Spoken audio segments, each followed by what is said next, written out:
Good afternoon and welcome back to Glendale, Wisconsin as we get set for the third game of today's four-game slate, day 3 of the Northern Athletic Collegiate Conference Baseball Tournament.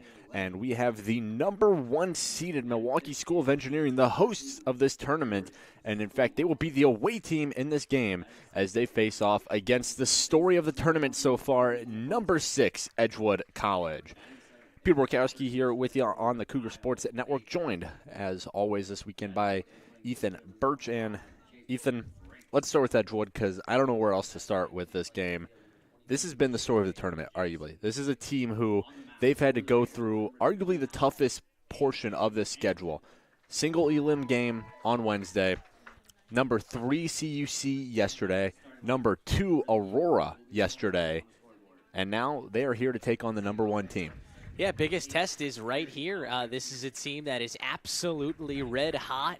You know, we got a good glimpse at them yesterday after they made it through that single elimination, as you mentioned. Started this with a bang, took down CUC behind an excellent pitching performance. You might have thought that was a fluke. Well, think twice. They took Aurora, the 2 seed, a team that is going on to the quarterfinals later tonight, and beat them in miraculous fashion, a huge 9th inning. It's a resilient squad. They've won 2 different ways so far here in this double elimination bracket. First by a gem, second by an offensive shootout, and what would be an incredible 9th inning. We'll see what this team brings in store. They got the top dogs ahead of them, a team that is favored to win this tournament. Yep, Edgewood, their path a little more detailed. They had to take on Rockford University on Wednesday in the single elimination round, and they won that game 9-8 in 12 innings. They were down by 5 runs going into the 7th, or in the 7th inning, I should say. They came back 1 in 12. They then faced off against a high-powered CUC offense yesterday morning, and Aiden Shoemaker took care of business. 4-1 win. Shoemaker 121 pitches in the complete game win. And like Ethan said, they faced off against number 2 Aurora yesterday afternoon, and a 4 spot in the 9th sealed the deal for Edgewood. Even though Aurora put up a good fight, they scored 4 themselves in the bottom half of that inning to make it a 1-run game. But Edgewood shutting the door and booking their way into this game, the only non-elimination game we will play today. Whoever loses this game, whoever loses Game 7, will have a chance to get back into the championship game tomorrow, game number 9 at 12 p.m. Whoever wins this game, they're heading straight to game number 10 tomorrow at 3 p.m. with a chance to walk away the victors of this tournament. But we got a long way to go before we talk about tomorrow as we get underway here, and it will be ball 1. First offering to Jack Kalatowski, the shortstop for MSOE, leading things off.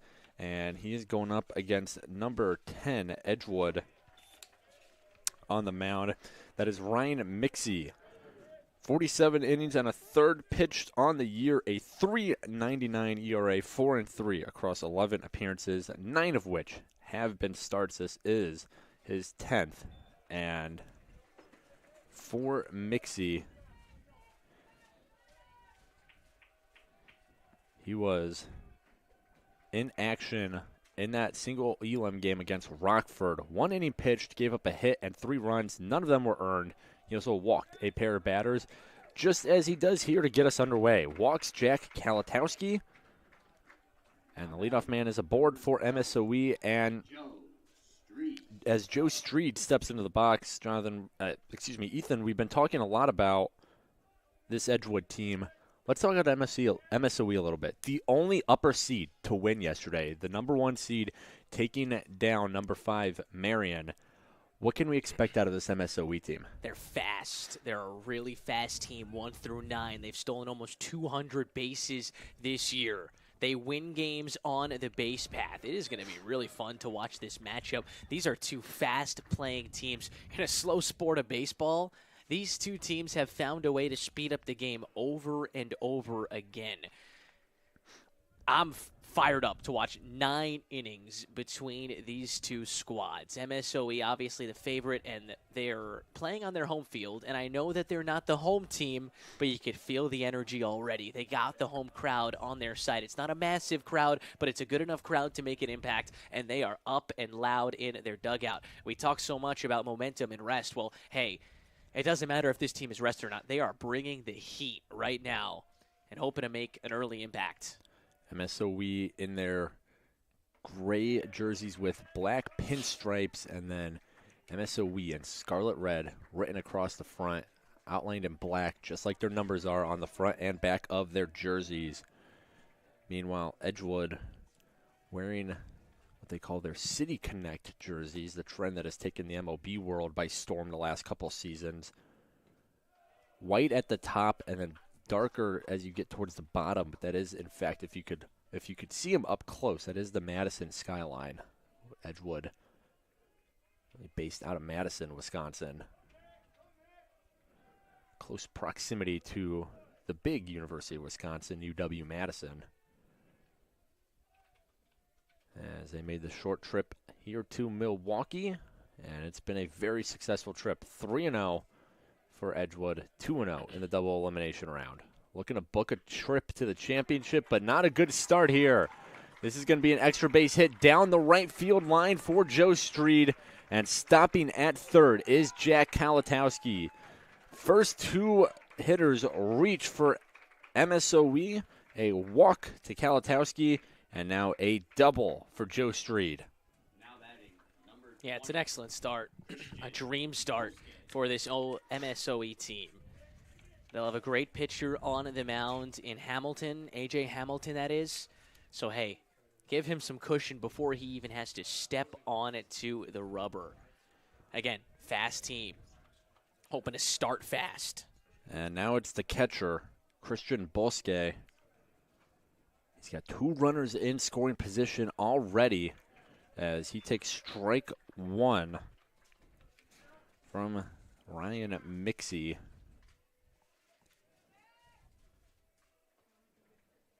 Ryan Mixie, second-team All-NACC member, and he's going up against Christian Bosque, a first-team All-NACC member, doing it as a sophomore behind the plate. Very, very good underclassmen on Adrian Santiago's team. Coach Santiago, first year with MSOE, and he is 1 for 1 in winning the NACC Coaching Staff of the Year, helping his team earn the #1 seed. Here's the 1-1 to Bosque. That one almost clips him, not quite. So I'll make it 2-1. Bosque ahead. Bosque followed up by Lay, who had a absolute heater of a night last night, and then Skolmar in the DH spot. AJ Lay is going to be a tough out all game, all tournament, as that ball can't find its way home. 3-1 now on Bosque.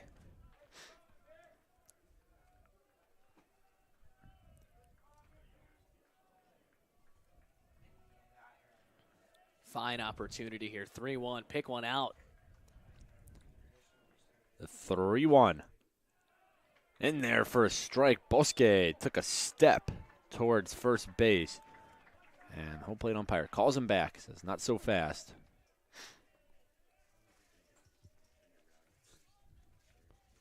This could be a big strikeout for Mixie. The righty on the mound gets set. Delivers. This ball popped up, drifting towards foul territory, and no one makes the grab.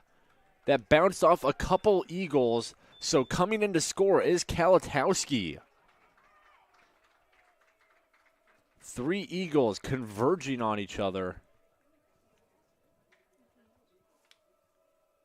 That's a weird-looking play, strange. I actually thought that ball had a chance of being caught. It looked like it popped into the mitt of the right fielder, Brisack, but I guess it popped off the grounds, and that's your first run of the ball game. Yeah, that was Brisack, Carney from first, and then the second baseman, Bentavegna. All 3 of them coming after the ball. It lands in fair territory. So the runner, Kalatowski, able to come home and score. As Christian Bosque currently stands at first. Over at third is Joe Streed. This pitch to A.J. Lay misses. This has the makings of a big inning. On the mound right now is Mixie. He's got to find a way to limit the damage here. Can't let this one get out of hand early. You could tell the energy through the roof for this team. It's going to be ball 2 to Lay. Again, Lay, a killer game last night in the 4-3 win over Marion. A nail-biter. Went 4 for 4 and scored a run. Had a double and a triple.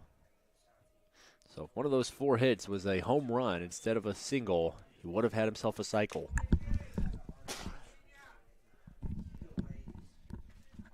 Instead, he finds himself in a 2-1 count now. Mixie trying to get an out here. Skolmar stands on deck. Unless something really funky happens, he'll get an at-bat as Bosque takes off for second. They're going to throw, and perhaps a smart cutoff by Mixie. That was on purpose, I believe. That's a setup play. It sure looked like it. The throw to second was cut off by Mixie on the mound, and then they tried to catch Streed sleeping at third, unable to do so. So it's a stolen base for Christian Bosque, and a 3-1 count on A.J. Lay. Might not matter the stolen base if he walks him here. The 3-1 hits him. Just as good as a walk if you're the MSOE Raiders, just a little more painful. As the bags were loaded, still no one out. 1-0 lead already. And to the plate, Jordan Skolmar.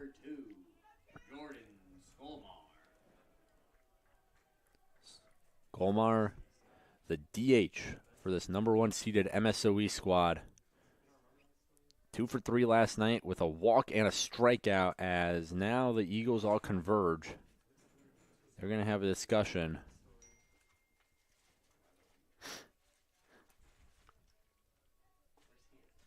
Try and settle down here. At this rate, you said it, limit the damage, Ethan. That's the plan here. You know you've already given up a run. There's a pretty good chance you're going to give up at least one more. It's, do you give up one more or do you give up 4 more? Yeah, that's the big thing here for Edgewood. You want to give yourselves a shot here against the 1 seed without completely taking yourself out of this game immediately. Get to the plate in striking distance, because the way this inning has started, with already a run cross, bases loaded, nobody out, I mean, this has danger and trouble written all over it. And this is just what teams haven't been able to do. Other than the very end of the Benedict and CUC game this morning, no team's really been able to put anyone away. Right? These games have all been so close until the very last out. And it's because all these leads, they're only 2, 3, 4-run leads, which is nothing in the world of college baseball. You could easily make that up with a good inning. So MSOE going to look to bury the Eagles early here.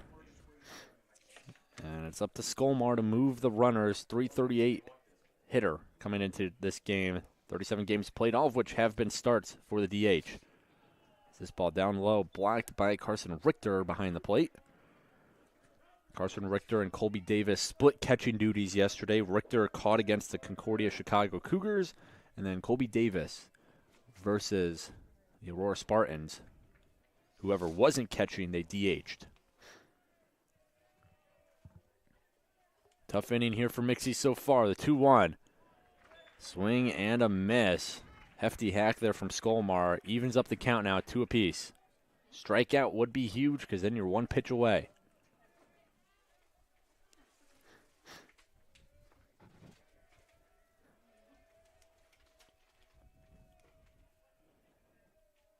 The 2-2. Can't curve its way in there. Just up in the attic. 3-2 count now. This right here's the biggest pitch of the inning. The result of this AB going to dictate a lot of the momentum the rest of the way here. See what Mixie dials up. The 3-2. Just getting a piece of it is Skolmar. He'll stay alive.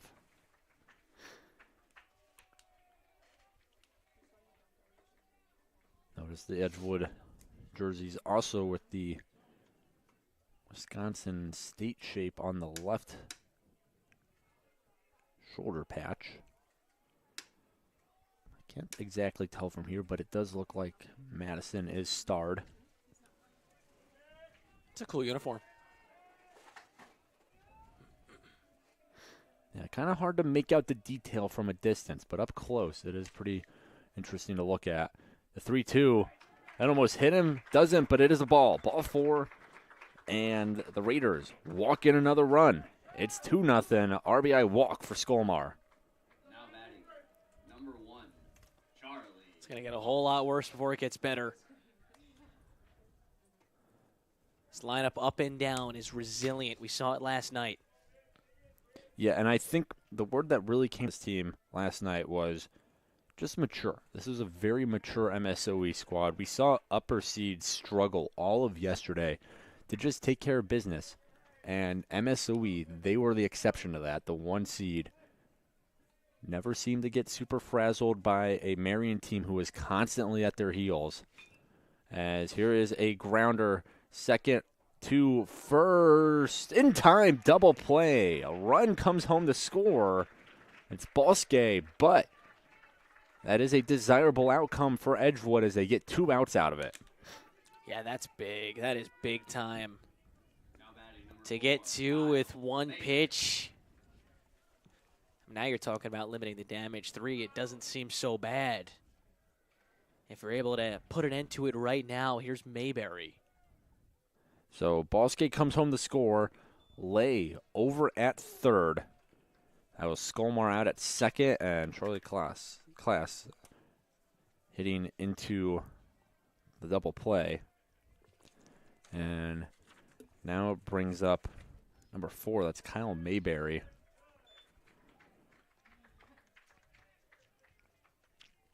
Mayberry over at first to start this game. Was replaced defensively by the end of last night's game against Marion as the 1-1 squeaks through Richter's legs, and Lay's going to have no problem coming home to score. And just like that, the bases are empty now. And MSOE takes a 4-0 lead. A statement for sure. An absolute statement. Number 1 seed for a reason. And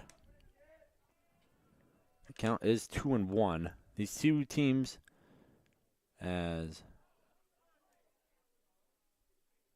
Mixie tried to say that was a strike. He didn't see the time call for Mayberry. Home plate umpire not entertaining that notion. I think he just wanted a new ball there.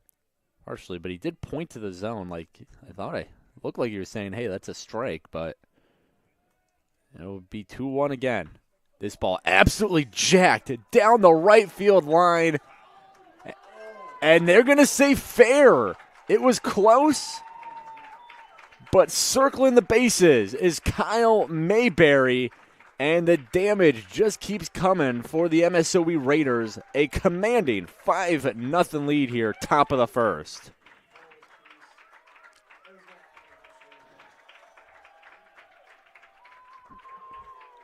An absolute moonshot into the forest, right behind, into the tree line, I should say, right behind MSOE Raiders Stadium. The question was, did it remain fair or not? First base umpire points to his left. And that is a solo home run for Kyle Mayberry. What a shot. The icing on the cake, the cherry on top here in this first inning. What an explosion here from the Raiders. After a game against Marion last night where they really struggled to put the Sabres away. Again, Sabres were so feisty that whole game, just staying in it. MSOE comes out and says, we're not playing around against this Cinderella team, Edgewood. We are going to bury them in the first inning. It's going to be interesting to see how do the Eagles respond once we hit the bottom of the first. It's an Edgewood squad who has shown no signs of just rolling over. What do they do now that they're down by at least 5? This inning's still going on with Jake Franks. Franks, the center fielder, and went 1 for 4 in last night's win over Marion. Takes ball 3 there, full count.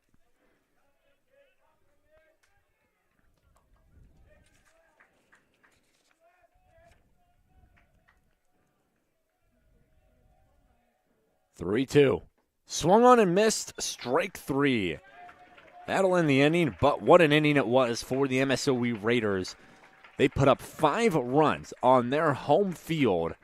A commanding 5-0 lead over Edgewood. And now it's time to see what the Eagles can do. Can they respond? We'll have more for you when we're back here in just a second on the Cougars Sports Network.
Terry Toiver Jr., Hayden Hellenbrand, and Jacob Carney up next for the Edgewood Eagles. They'll lead off the offensive end of their team as Toiver takes a hack at the first pitch, fouls it for strike number 1. Edgewood need a big response here. We can talk about that more in a second. But, Ethan, let's focus on the man on the mound for the MSOE Raiders right now. Yeah, A.J. Hamilton. Standing tall on that hill, 6'4", 225, a senior, a Wisconsin kid, so pitching here in his home state. As this ball popped up, it's going to be a long way to go, and it's going to fall and hop over the fence. So, how about that for a response? Terry Toiver Jr. gets a ground rule double. And Edgewood showing they're not that intimidated. They're off to a good start here in the top of the first, but continue about what we know about A.J. Hamilton as Hayden Hellenbrand steps into the batter's box. Yeah, he's the real 2 on this team. Hamilton making start number 7 now here this year, and obviously the biggest coming here in the postseason. 3-2 overall, a 4.62 earned run average across 48 2/3. Strikeout numbers, all right, 27 of them compared to this number. That's great, and it's just 11 walks in the 49 2/3. So if we know one thing about this tall righty, it's that he is going to work the ball into the zone. It's only given up 1 homer this year as well. Big swing and a miss there from Hayden Hellenbrand. Hellenbrand, meanwhile,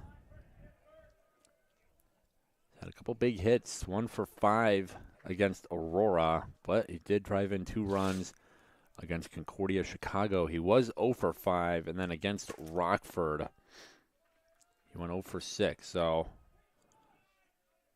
only 1 hit so far in this tournament, but 2 RBIs.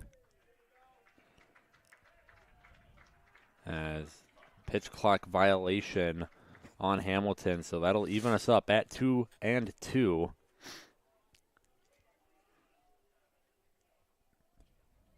And now Coach Santiago going to come out, and they're going to exchange the watches that Hamilton's using. You're seeing more and more college pitchers across both sports, baseball and softball, use the pitch watches rather than relying on traditional signs or the arm sleeve, And on one hand makes the transfer information a little more quick. On the other hand, you're going to run into some technical difficulties with it.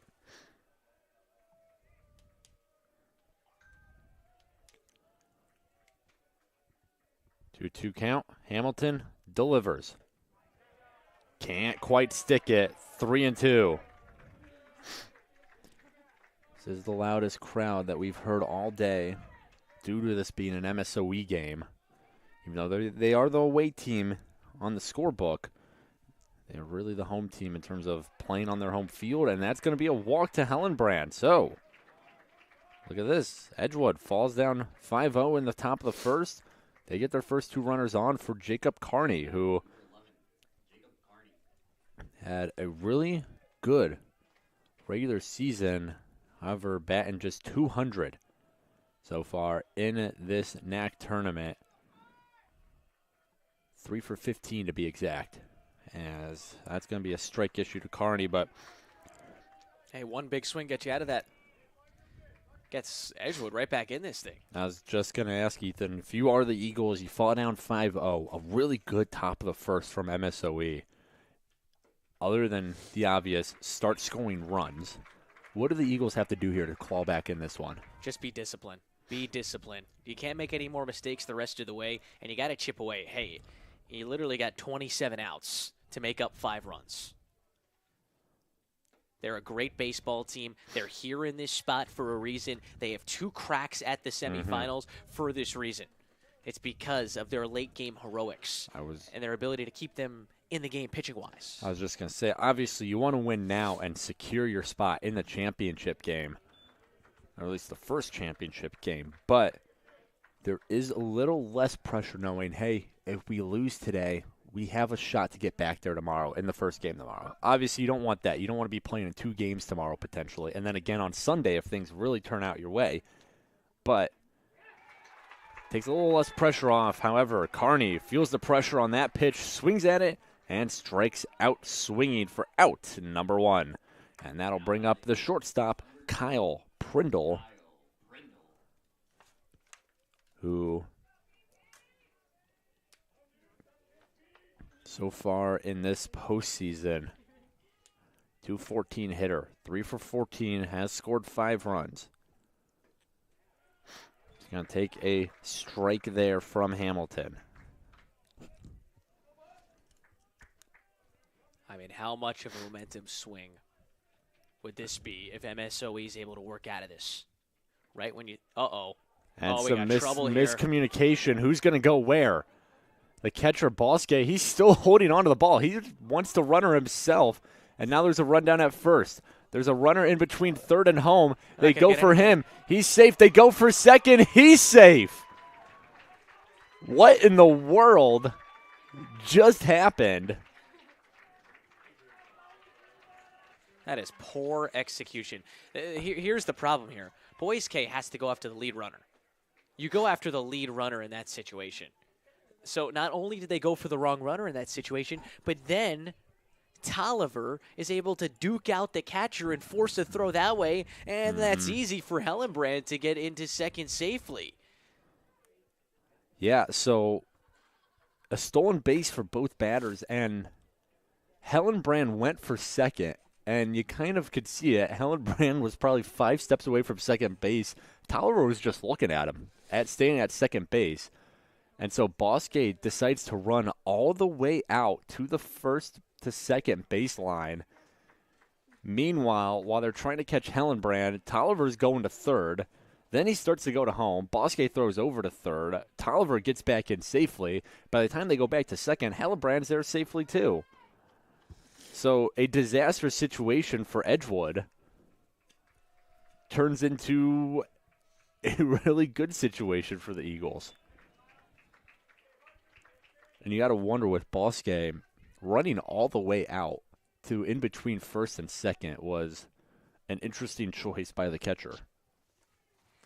I don't think it was the wrong choice. I just think where he ran and go for the lead runner in that scenario, because if they're able to hang the lead runner Tolliver in between second and third, then you're going to get it out there, and at most you have a runner on second and 2 outs. That is Yeah, the one wrong thing that he did there. I don't mind Bosque just holding on to the ball, waiting to see where the move is. Maybe it's just the fact that it looked a little goofy, the catcher running all the way out there. It was. He also made a nice block, rejecting a ball from going into right field on the return throw from Klaas. So I'll give him that. Right place, right time. 2-2 count now on Prindle. Big opportunity. 2 runners in scoring position off the fielding blunder from the Raiders, but that'll be strike 3. Hamilton, second straight strikeout swinging. And with 2 outs now, it'll be up to Brevin Breezak, the right fielder, to try to bring in at least one of these 2 runners in scoring position. Breezak, the son of Al Breezak, the head coach of the Edgewood Eagles, as he's going to look at a strike.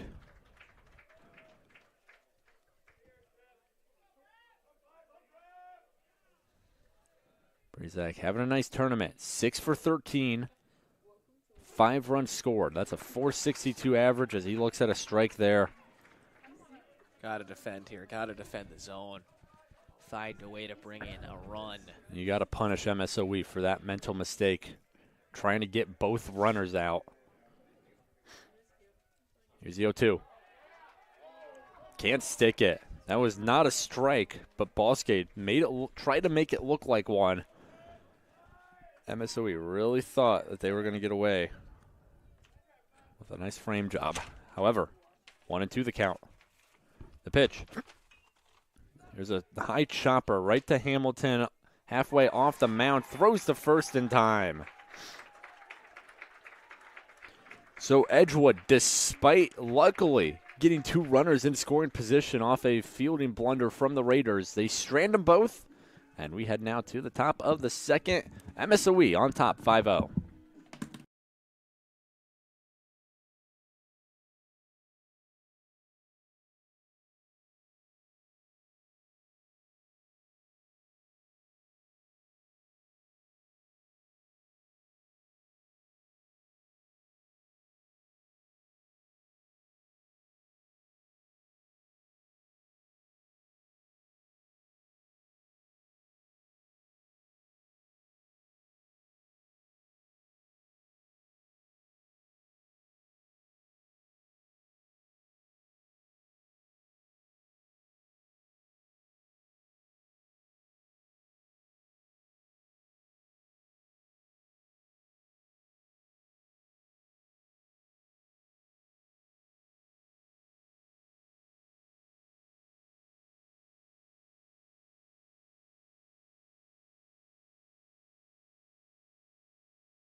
So after an eventful bottom of the first that results in nothing for Edgewood, we now lead off with J.J. Jackson. And the Raiders, they put up 5 in the top of the first. And despite a fielding mistake from most of the infield, let's be honest, they're able to keep 2 runners off the board, even though Edgewood had them in scoring position. And now they look to the right fielder, Jackson, to get them started here in the second.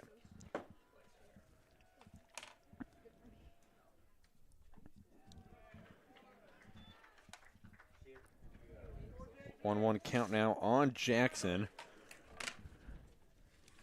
Momentum has been all with MSOE. Obviously, after that 5-run top of the first, but then to factor in what happened in the bottom of the first when Edgewood puts the first 2 on with nobody out, and they're right on the verge of getting back into this game. Yeah, they get them in scoring position, too.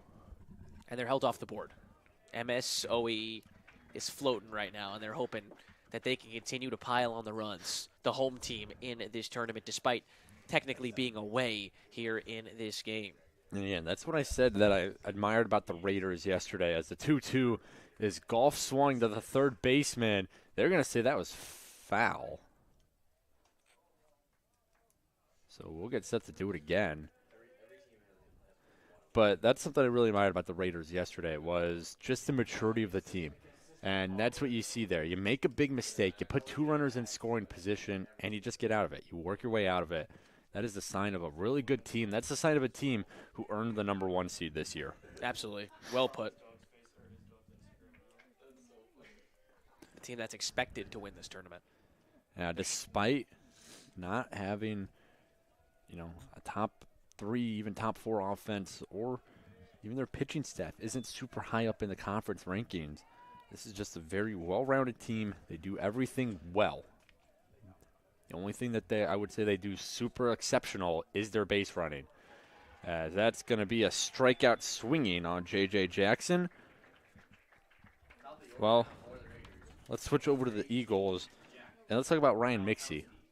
Had a pretty rough first, right? Faced 8 batters, walk, double, single, hit by pitch, walk, and that was before he started getting some outs on the board. Also gave up a solo home run.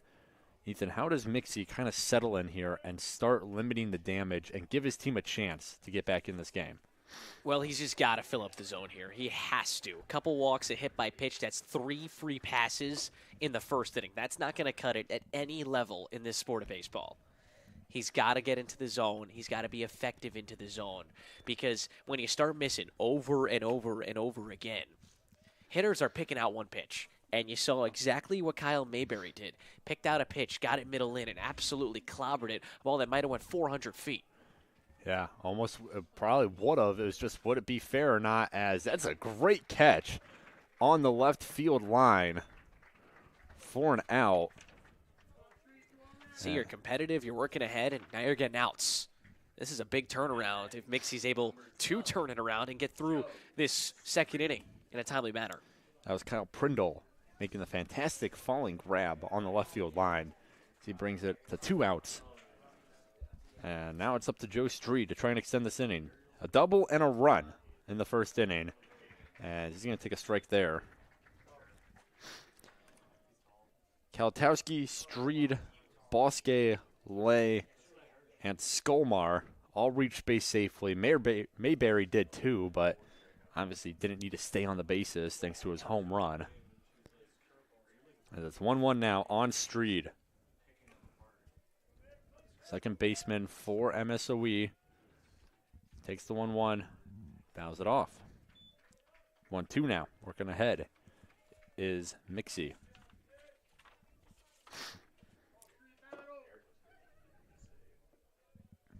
Mixie, second team all NACC. Trying to keep his team in it after a disastrous first inning. The 1-2. Swung on and missed. Dropped third strike. The throw down to first is over his head. The chaos continues as Street rounds second, and he's going to head into third. Name me any other ball club that can turn a drop third strike into a man on third with 2 outs. There's that speed. That can't happen. Absolutely can't happen. But you know why it does happen? Because Street is booking it down the first baseline. The pressure immediately goes on to Richter, the catcher. He rushes his throw. He throws it too hard, too high, airmails the first baseman, Carney. So Street, really odd. He's going to pick up a strikeout as he stands on third base due to the error from Richter. Richter absolutely air-mailed that one down the right field line. Here's the 0-1. And this ball poked into right field. That's going to bring home a run. Street touches home plate as Christian Bosque. Second RBI in as many at-bats. And it is a 6-0 ball game. Well, look what that does. It opens the door for an unearned run. And a run that's going to sting. Yeah, momentum-wise, that feels like a dagger. You were out of that inning. All Richter had to do was loft it down the first baseline. But again, that's the pressure the speed brings, right? You know Street is very quick. You know he can get down that first baseline in a hurry. Puts a little bit more pressure on Richter to make a good throw. And that pressure might have gotten to him as he sends that one down the right field line and allows an unearned run to eventually cross home. 0-1 now on Lay. Hit by a pitch in his first at-bat. This ball in the dirt, or in the turf, I should say. Good block by Richter. You can tell this is an MSOE team who loves playing at home. Due to the dimensions of this field, any errant ball, they're going to go. 1-1. That ball bounces in front of Richter, picks it up, and won't even attempt a throw as Bosque into second safely. They're aggressive. They're going to go every single chance that they get, and they got burned a couple times early last night. That score probably should have been more than just 4-3. But again, it shows their resilience. It shows their ability to win close games. And now they're in not a close game. This ball up high, 3-1 now, and a reason I think Marion stayed in that game was their defense was so spectacular at getting those runners out, limiting MSOE's ability to make magic on the base paths. Edgewood isn't quite that defensive team. As Toiver going back, tracking this one, makes the grab, and that'll do it. But due to the drop third strike errant throw, the MSOE Raiders, they pick up another run. They take a 6-0 advantage into the bottom of the second.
Edgewood back up to the plate. They got to start chipping away at this lead. MSOE shows no signs of slowing down offensively.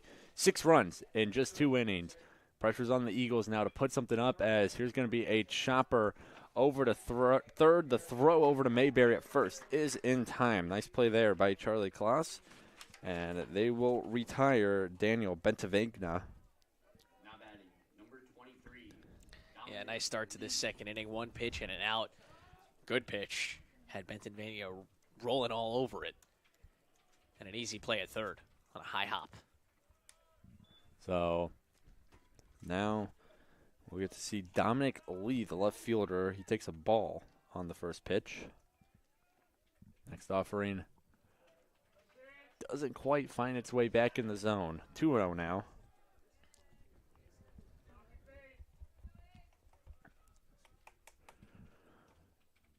Lee puts in play. Over to short. Throw to Mayberry is in time. Nice play there from Kalatowski. Yeah, he is completely locked in. He settled down 5 in a row after the leadoff double to Toiver and then the walk to Hellenbrand. There was a flip that was just that was a switch that was just completely flipped. Now a couple strikeouts, everything on the ground here. This is, I mean, he's locking in. He's locking in big time. Strike to Carson Richter. His errant throw on the drop third strike is what allowed MSOE to grab their 6th run of the game already. As the runner that was on, Freed, eventually coming home to score on an RBI single from Christian Bosque. 0-2 now to Richter. Takes it inside, but it clips the edge. Strike 3 looking, and a 1-2-3 inning for Hamilton. That'll send us now to the top of the third. MSOE, can they add on? Or will Ryan Mixie and this Eagles defense be able to pull it together? Find out when we're back on the Cougar Sports Network.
Top of the third as MSOE seeing if they can add on here. It'll start with the DH, Jordan Skolmar.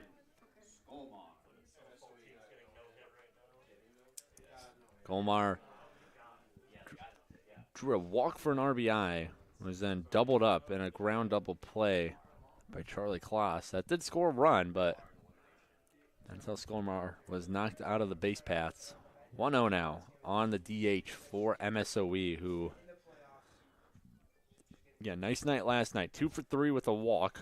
Struck out once, however. And he's going to take a strike there, 1-1. Yeah, it's another big inning here for Mixie. He has to put up a 0, or he won't last very long in this ball game. As here's a chopper right into the glove. That's going to be a liner, in fact. He went down to get it. So a line out to Hellenbrand. And there's one. Yeah, Mixie was out of that last inning. He got the strikeout. Richter overthrowing the throw down to first on the drop third strike. And that's what extended the inning and eventually led to Joe Street crossing home on a Christian Bosque RBI single. So Mixie had the inning, just was not propped up by his defense. 0-1, here's a bunt attempt. Mixie off the mound, scoops it up and throws. Low throw, good dig there by Carney for the out. It's a nice athletic play by Mixie. You can tell he's starting to figure it out. It wasn't a great start to this game, but he is picking himself back up. He's back on his 2 feet after making an excellent play off the hill, and you'd like to see him finish this inning right here. Kyle Mayberry hit that home run. It's almost dead down the right field line. They said it was just fair, leading to a solo home run for Mayberry. Part of a 5-run flurry in the first inning. That ball finds its way home. I've had a little assistance from Richter in the framing department. Davis, Toiver, and Hellenbrand due up for Edgewood, but we won't get there yet. As a 2-out double for Mayberry. Hey, he's halfway to a cycle himself. Prolongs this inning. So last inning, MSOE prolonged the inning off an error. Eventually added on because of it. See what they do this time. Jake Franks coming up to the plate. Struck out swinging to end the first inning. It's a good piece of hitting by Mayberry. I mean, after absolutely tormenting a ball, pull side, he just goes the other way, finds the other line. Pickoff attempt at second, no good. Whew, close. Nice attempt there from the Edgewood shortstop, Prindle. Nice move as well by Mixie, just a little too late. 6-0 count. 6-0 score, pardon me, 0-0 count. This ball outside to Franks, the center fielder. 0 for 1 today. And he was 1 for 4 yesterday. Did strike out twice. So through 5 at-bats, Franks has struck out 3 times. However, he's up in this at-bat, 2-0. Hitters count. See what Mixie dials up. And he dials up a strike, 2-1 now.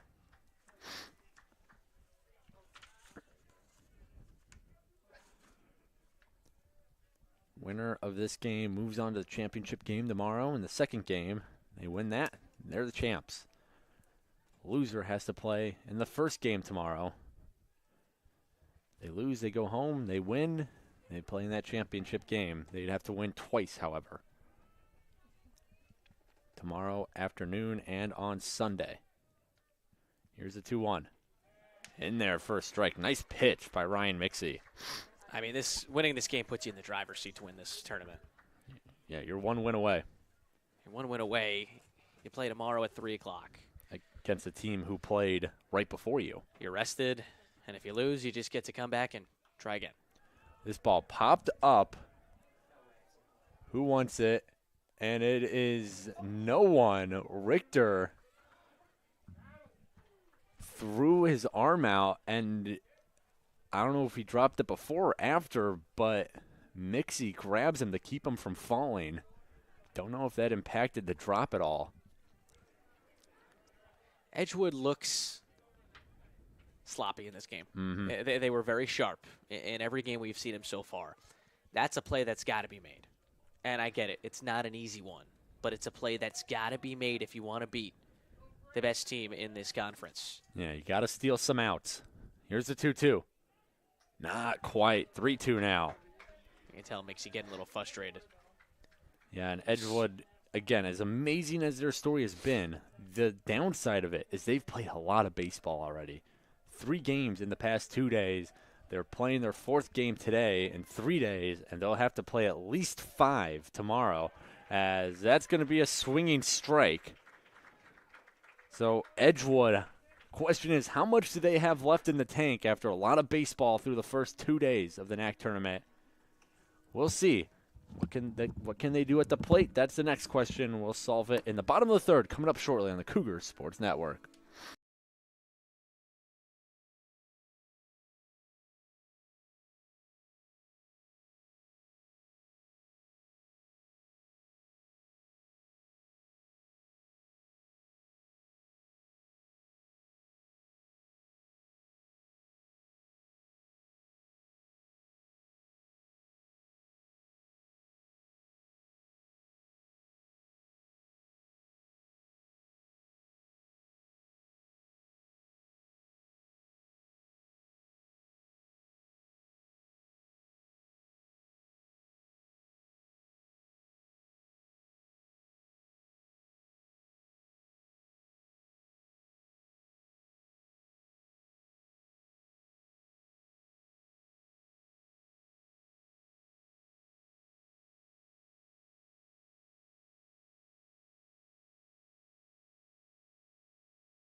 Colby Davis, Terry Tolliver Jr., and Hayden Hillenbrand do up here, the 9, 1, and 2 hitters.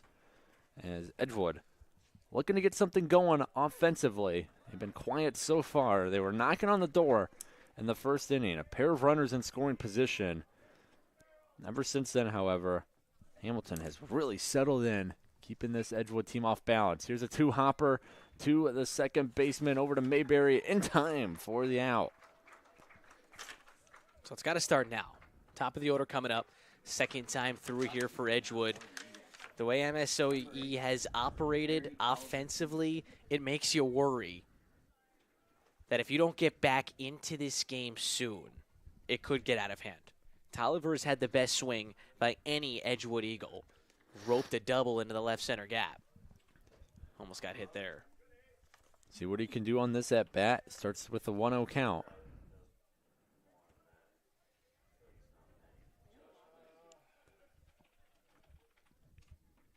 The 1-0 finds its way home.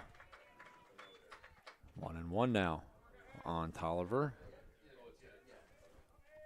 You're in the bottom of the third.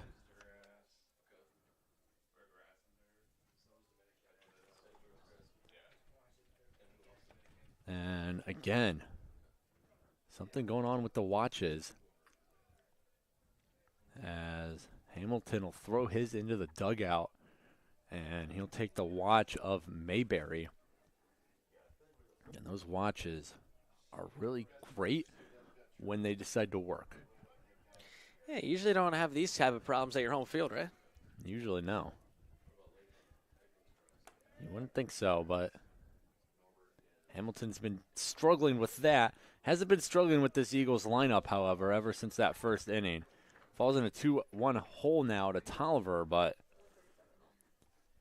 after those first two batters reached, he has sent down 7 straight, as that ball is sent straight into the tree line.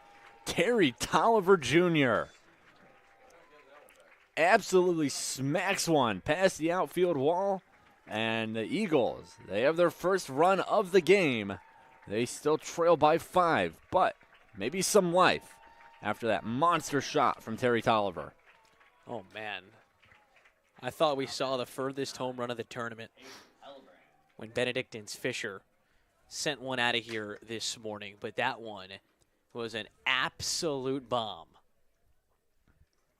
Hey, maybe that's what you needed. Just had a spark of flame here for Edgewood. They have a little bit of life, head above water.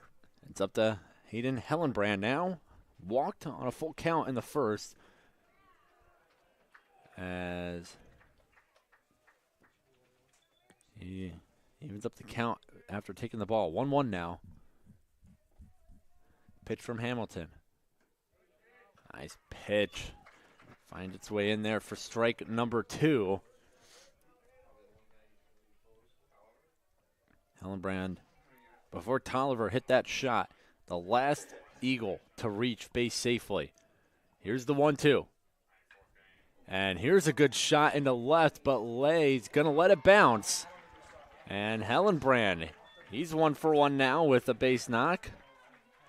He's reached safely twice. And Edgewood, maybe they got a little life in them. Yeah, second time through, maybe starting to make those adjustments here against Hamilton. In dire need to do it. It's the first hit by anyone in this lineup that wasn't Toiver. So now how does the rest of this Eagles lineup respond?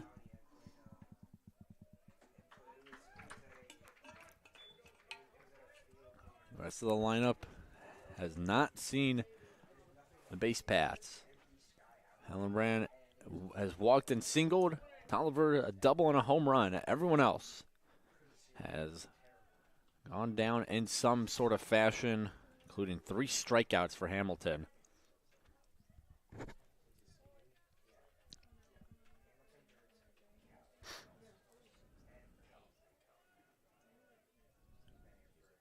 The 0-1. This ball fouled off by Carney. 0-2 now. Carney's such a good hitter coming into this tournament. Really has not found his swing yet. No better time than now. 3 for 15, 200. He's 0 for 1 today with a strikeout. The 0-2. Lets that one go for ball 1.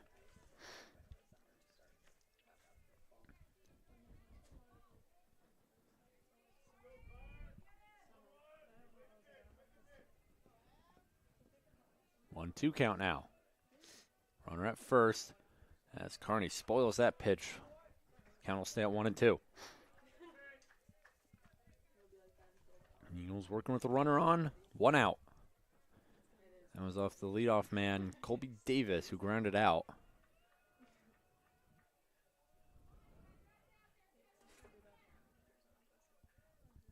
Next pitch, that hits him. Hit by a pitch drawn by Jacob Carney. And that puts 2 runners on. Still just 1 out for Kyle Prindle. Prindle, strikeout swinging.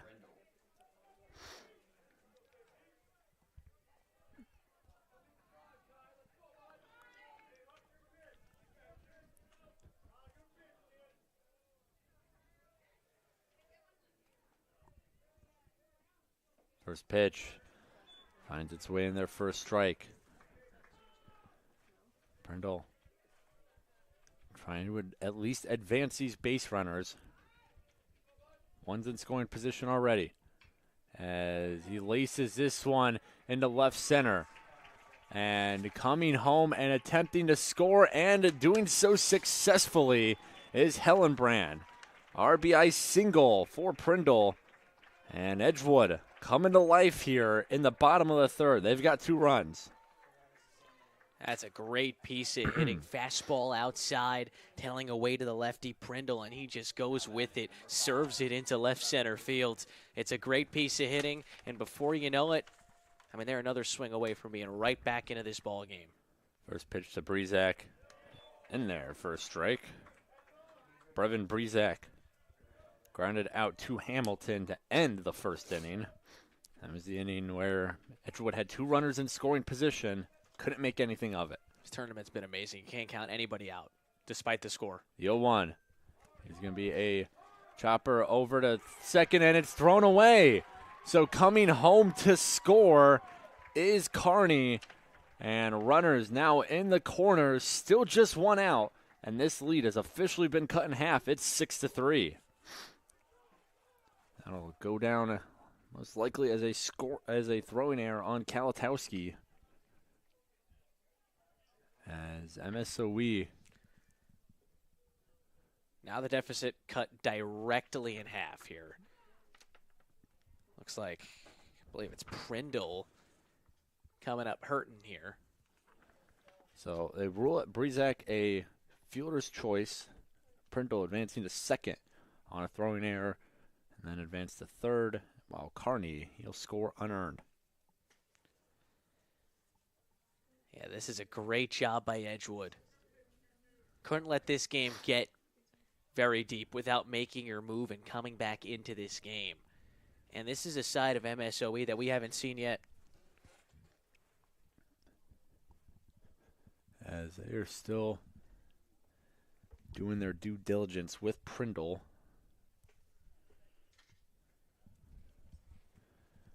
Making sure he's all right. Runners in the corners, 1 out. And it's Bentavegna coming up to the plate. Once this medical check is done, it is on Prindle. He'll stay in the game.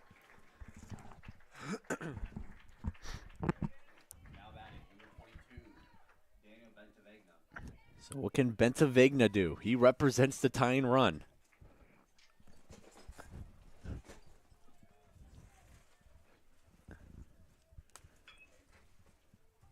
Puts this one in play over to second for 1. The throw to Mayberry is in time. Mayberry able to stay on the bag, double play, 6-4-3.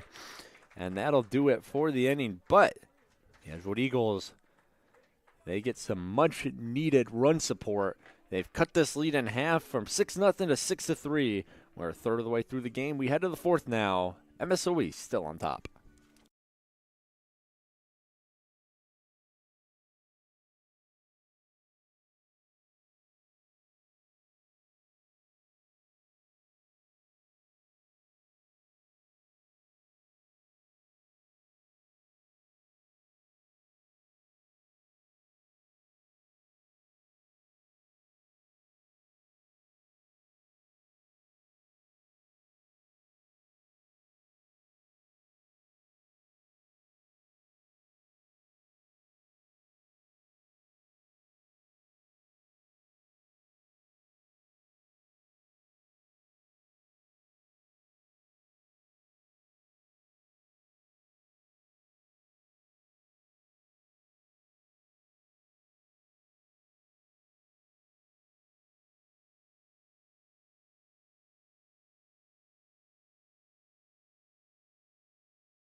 J.J. Jackson will lead us off here in the top of the fourth. His Raiders still on top, but they've seen their lead cut in half from 6-0 to 6-3. A 3-run inning from the Eagles in the bottom of the third, as he'll take a ball low and away from Ryan Mixie, still on the mound for Edgewood. And Mixie, Ethan, after a disastrous first inning, has really settled in nicely here since then. Yeah, I mean, he should have had a 1-2-3 second inning. Throwing error on a drop third strike kept that inning going, and MSOE capitalized, brought in a run, and then a very good third inning. First two were retired. Mayberry hit a double down the line, but then he bounced back with the strikeout to Franks. Hey, give us another scoreless here, and it's a ball game. It's big. This is a big inning. I know I've said it a few times. The whole momentum is up in the air thing, but it really feels like it is right now, and Edgewood has the better grasp of it. Well, that's not a great start for Mixie. Nope, not at all. 5-pitch walk to J.J. Jackson. And he'll head over to first, his first base appearance today. And now we head back to the top of the lineup. Jack Kalatowski, the shortstop. A walk and a pop-out so far in this game. That pop-out was to Kyle Prindle. He was the Eagle who was banged up on that throwing error on the Breezak fielder's choice last half inning. And he took a little longer to come out to the field than his fellow defenders. Might have been getting his ankle taped or some other kind of treatment. He's out there now. That's going to be something to watch. If you're a shortstop, might be dealing with something in the lower body.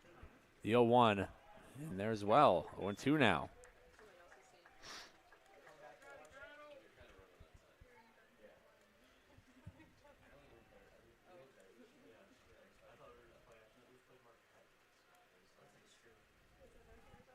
The 0-2, and that bounces away from Richter.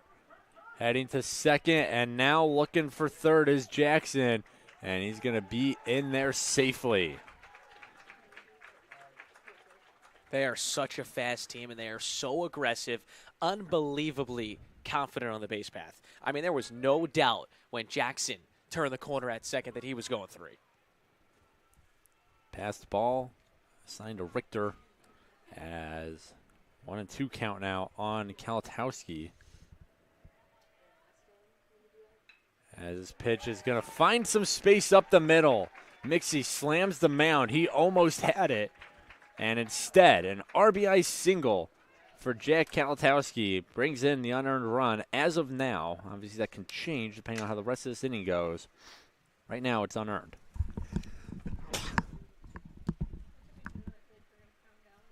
And we're going to have a mound visit here and a point to the bullpen, so that'll do it. Ryan Mixie's day is over. Just as we were talking about how we were starting to settle in, a bad break on the pass ball, and then an RBI single up the middle ends Mixie's day as his team trailing 7-3 here in the top of the fourth. We'll get some info about the new arm when we're back here in just a second.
Cashton Jones, the new hurler on the mound for Al Breezak and his Eagle squad. Ryan Mixey, his day's done. His stat line's not closed, though. That runner on first is his. 3 innings, 6 hits, 3 walks, and 4 strikeouts. As we now turn our attention to Cashton Jones. Yeah, 17 and a third so far this year. Most recently went on the 5th against Wisconsin Platteville and went 4 2/3 as the righty comes home. This is outside. ERA is a little inflated here. It's 10.90. A rough start at Aurora, or rather appearance. In a 12-1 loss, he allowed 5 earned runs, and another rough one against Carroll on the 13th of March, where he allowed 7 earned runs. The walks are absolutely a problem. 15 of them in 17 and a third. Has struck out just 8. But they need someone to bridge them over, keep them in this game. Real question is, can Jones be the unsung hero for Edgewood? Yeah, a lot of pressure on Jones. A double-digit ERA, yet he's getting the ball here in Edgewood's one of their biggest games of the season. I don't know if it's their biggest yet. Again, they've played in an elimination game already in this NACC tournament. The single Elam game, where they came back and they beat Rockford. This game's pretty big too. Winner of this game guarantees themselves a spot in the championship game. They'd be 1 win away from claiming the NACC tournament. And the loser, they'll have another chance to fight for their lives tomorrow afternoon in the first game of tomorrow's 2-game slate. As Jones, not a great start, walks Joe Streed to start his appearance. Runners at first and second now, and Christian Bosque steps up to the plate.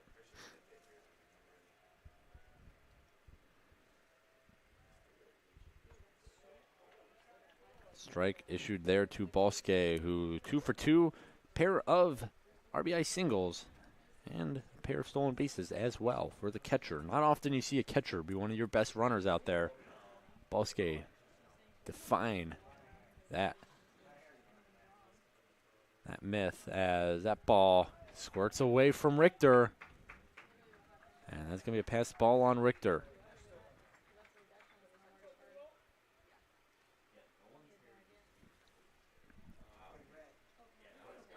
Should note that due to all the pass balls,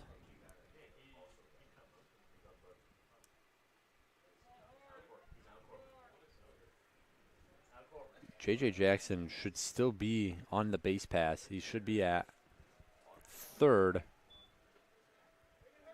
as now his run should actually become earned, because that walk would have pushed him across home, as they're going to intentionally walk Bosque. Yeah, that run's going to be earned, and it's going to close the book on a Mixie who's in line for the loss, and this could get bad. Actually, Kaltowski is still on his hook, as that was the last batter he let on. Joe Streed was the first batter faced by Jones. So not closed entirely yet, but one of his unearned runs becomes earned with that walk.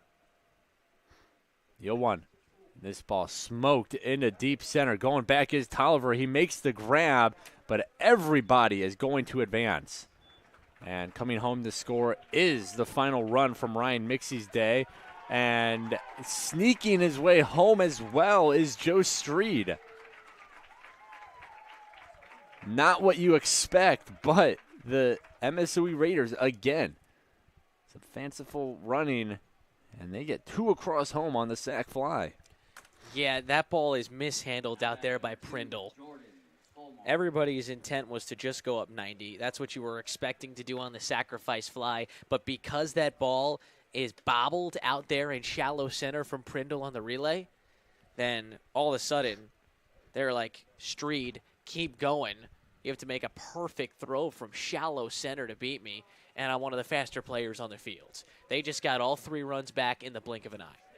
And so now it'll be Jordan Skolmar, who's walked for an RBI in the first and then lined out to the third baseman, Hellenbrand. He did that in the third to kick off the third inning.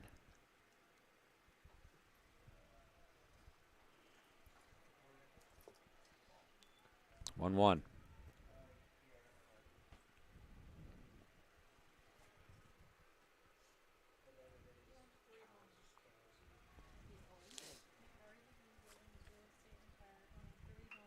This ball, can it find a hole? It can't. Good coverage there by Bentavegna. Gets the throw over to first in time, and good job by Carney to quickly turn to home. No one advances past third. Ball skate does go to third, however, on the ground out from Skolmar. So now it's Charlie Klaas. Up to him to keep this inning going. Grounded into a double play in the first, but it turned into an RBI, and then grounded out to the pitcher, Mixie, in the third. Ball in there to Skolmar for a strike.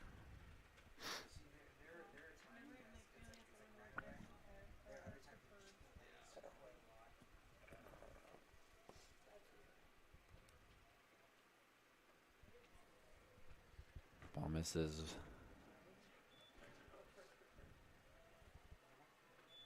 1-1.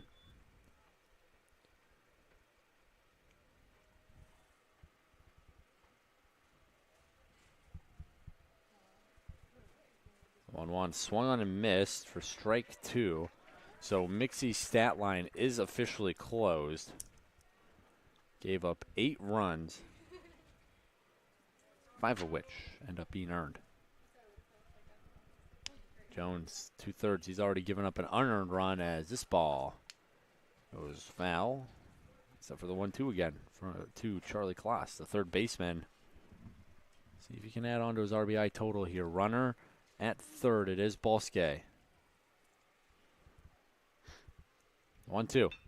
This hit picked up by Prindle. Collects it, throws over, and it's in time for out number 3. But just as the Edgewood Eagles look like they get something going, MSOE comes back. They respond with a 3-run at top of the 4th. They take a 9-3 lead into the bottom half of the inning.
Dominic Lee will lead us off here in the bottom of the 4th.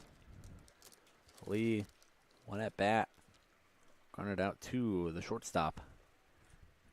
And that's all he's got to show for his efforts today. Takes a strike there. So Edgewood in a very interesting position. You get 3 runs back. You cut the lead in half as Lee hammers this one. Kalatowski collects, throws to Mayberry with plenty of time for the out.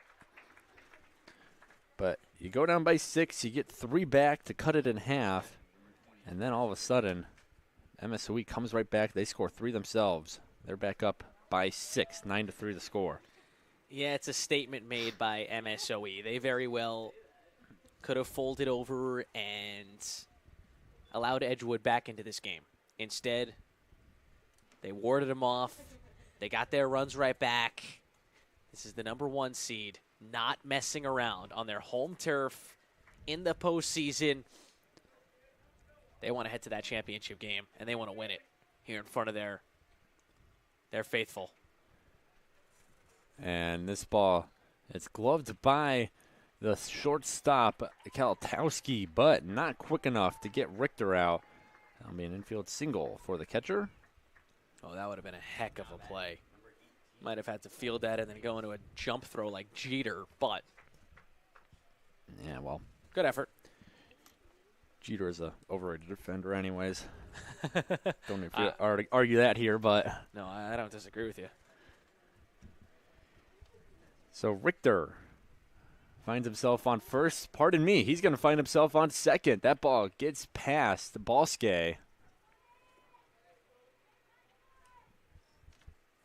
As that is a wild pitch from Hamilton. And Eagles down by 6 again, but they got someone in scoring position. No one out. What can they do with it? And Colby Davis, the other catcher we've seen in action for Edgewood this week. Seeing if he can bring in fellow catcher Carson Richter.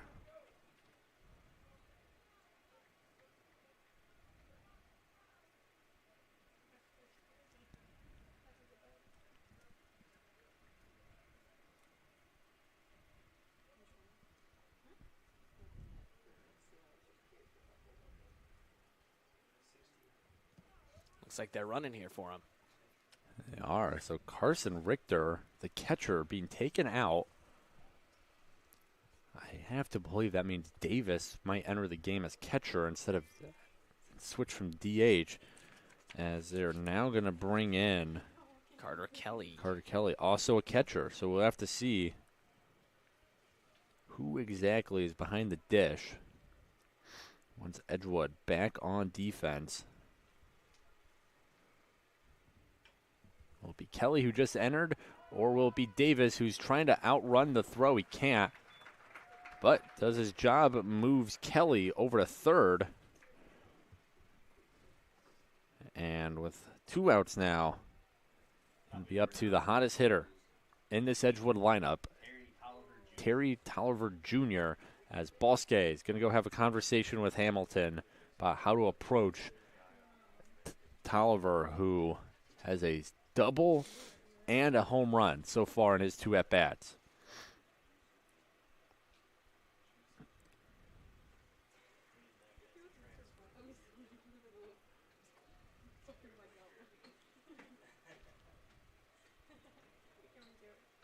Toiver, what can he do with a man 90 feet from the plate? First pitch, and he fouls it off. Toiver, the one Eagles hitter who's consistently been able to get to Hamilton. Hellenbrand's done a nice job too. He's drawn a walk and a single, but Toiver has had Hamilton's number all game.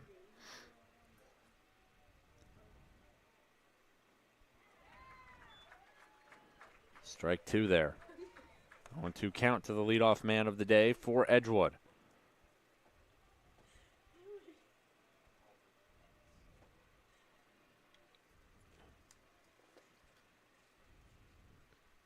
The 0-2. Clips the zone, strike 3. Toiver goes down looking. They strand a runner at third. We'll have to see who comes in to catch now for Edgewood, as they're trying to catch up to the MSOE Raiders. They trail 9-3. We head to the top of the 5th.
Fifth inning time here in Glendale, Wisconsin. Peter Borkowski, Ethan Birch with you on the Cougar Sports Network. And MSOE back up to the plate as leading things off will be Kyle Mayberry. He's got a home run in this game. As fouls one off, strike one, and that is Kelly behind the plate now. Richter had some difficulties all game long in terms of passed balls, an errant throw on a drop third strike, and then that one dropped foul ball. Not the sharpest of days defensively from Carson Richter. And he gets replaced behind the dish by Kelly. Here's the 1-1. High and away. 2-1 now. As for Kelly, his statistics. He is a .071 hitter, 14 at-bats, just one hit. So, assuming he stays in Richter's spot in the lineup, you'll see if he can raise that average up at all. A 2-2. Fouled off. Gets set to do it again. Got to keep MSOE off the base path here. They have been such an issue when getting on. No free passes, no hit by pitches, no nothing. If you want to get back into this thing. This ball rocketed into the glove of Bentavegna. Looked destined for right center field. Bentavegna has other plans. Brings it in for the first out. That's a great play. By any means, keeping them off of the base path. Bentavegna climbs the imaginary ladder to reel that one in. That's big time.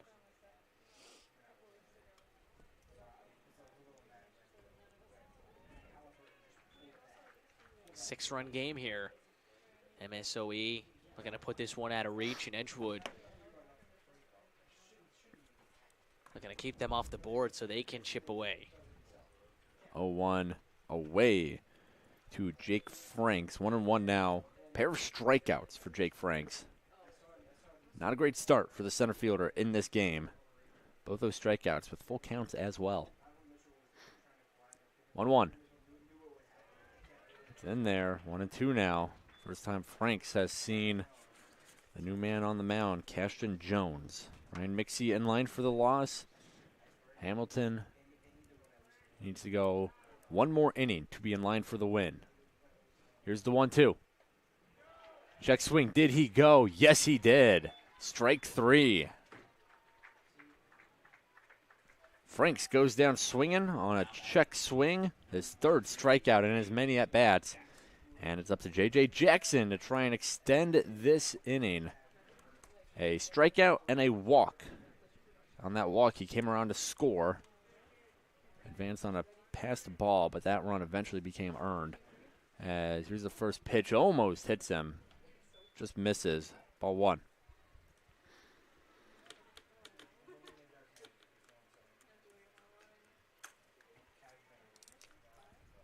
One-0. Misses as well. 2-0 now on the right fielder for MSOE. Right fielder from Lake Villa, Illinois. As he pops this one up to center.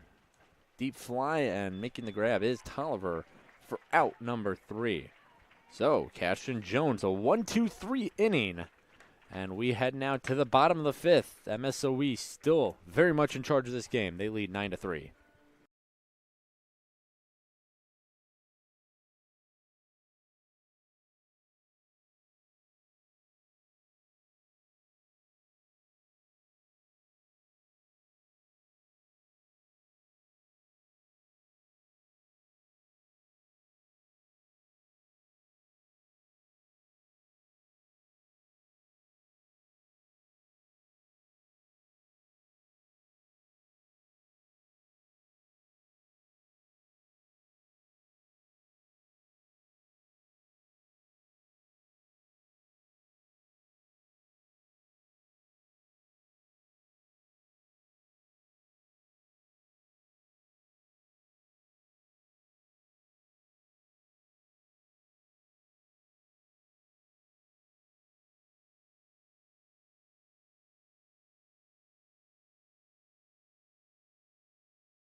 Edgewood up to bat now. Bottom of the fifth inning here, as that's a first pitch swinging, and that's going to be an extra base hit down the left field line for Hayden Hellenbrand. Slows up, goes past the second base, but he's going to walk back. A leadoff double for Hayden Hellenbrand on the first pitch he saw of the inning.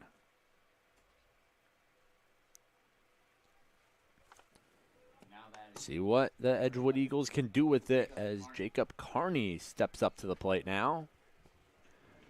Carney 0 for 1 to strikeout, and then he was hit by a pitch, came around to score in the third.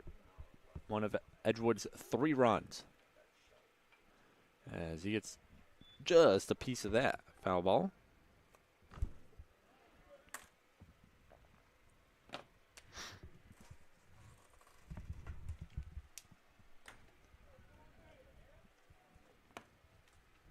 The 0-1. Finds some room at the top of the zone. 0-2 now.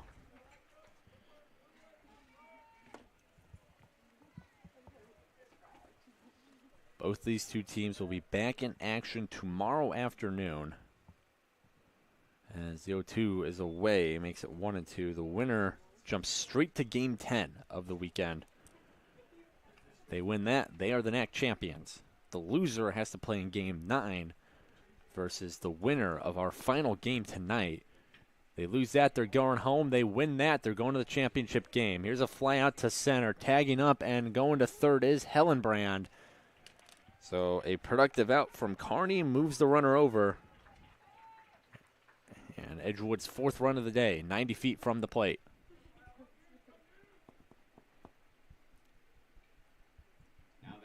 If need be, Game 11 will be on Sunday at noon. That is if whoever wins this game does not win in Game 10 tomorrow.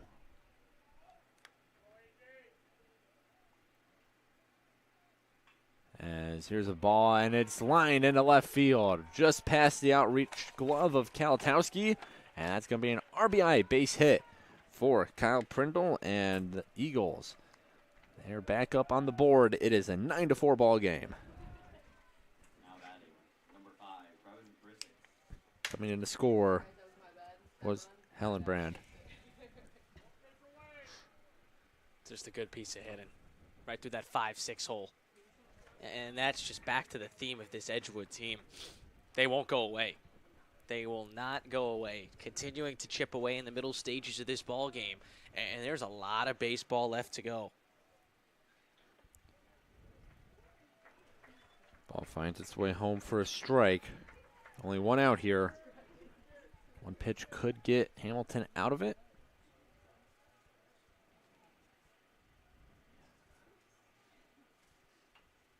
As this ball, is it going to stay fair? It will be picked up before it goes foul. The throw over to first in time. Excellent play there from Charlie Klass over to Mayberry.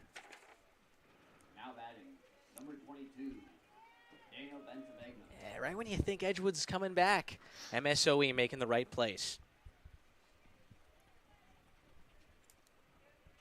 So 2 outs now, runner in scoring position. It's going to be up to Daniel Bentavegna to try and move him. Strike there.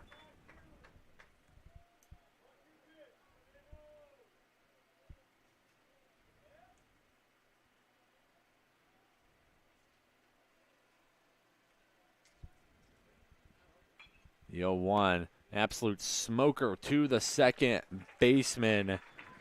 Streed, who throws it over to first in time for the out, and out number 3. The Eagles, they get one back thanks to the RBI single from Kyle Prindle. We head now to the 6th inning. MSOE lead shrinks a little bit. They're still up by 5, however, 9-4 your score.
15, Jack Kalatowski.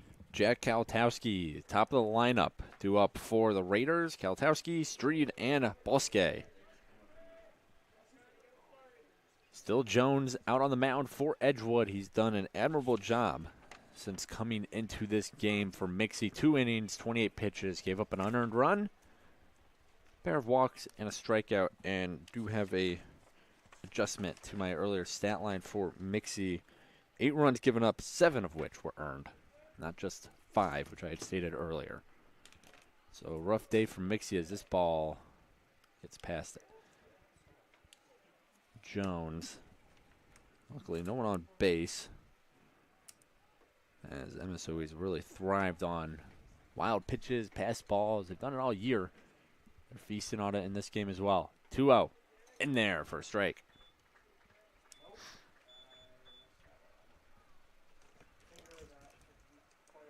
Hamilton with that completion of the bottom of the 5th, officially in line for the win.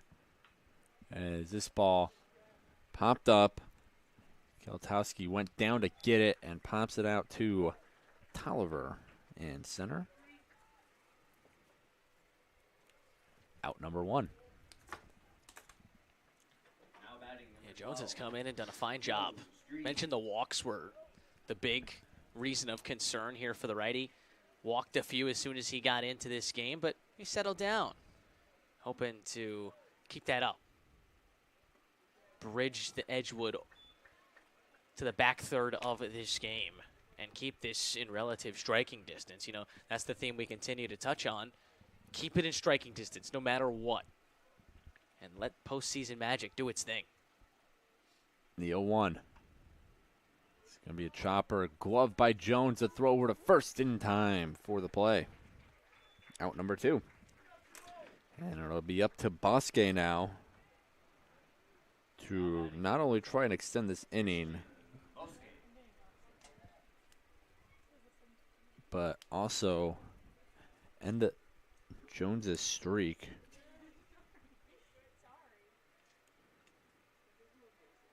As he had a 1-2-3 inning in the 5th. First 2 batters are out here.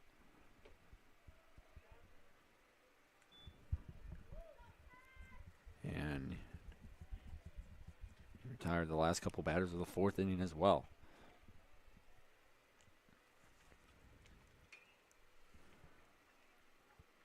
As this ball, another one hit to Toiver. No problem for the center fielder, who's done a nice job out there all tournament. Makes the grab. How about a 1-2-3 inning from Cashton Jones? We head now to the bottom of the 6th. Edgewood, can they strike and close the gap a little bit? Let's find out when we're back here in just a second.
Dominic Lee will get us started here in the bottom of the 6th. Hamilton still on the mound. Done a very nice job so far. Has allowed 4 runs, 3 of which were earned. In terms of that pitch count, which all eyes have been on all weekend, he's only at 71, so he's still got some gas left in the tank. And he's got a comfy 5-run lead to work with. I mean, we just saw a pitcher go 149. He's not even halfway there yet. Yeah, that's Justin Zimmerman, NACC Pitcher of the Year, the ace for Aurora. Absolute marathon in Aurora's 10-inning win over Marion.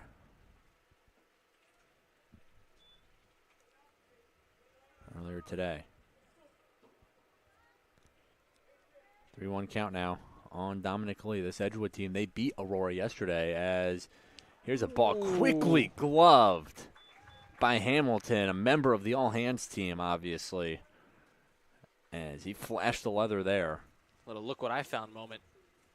When a ball's coming that hard, right at your feet, whistling by you or trying to whistle by you, throw the leather at it. It's a great pickup.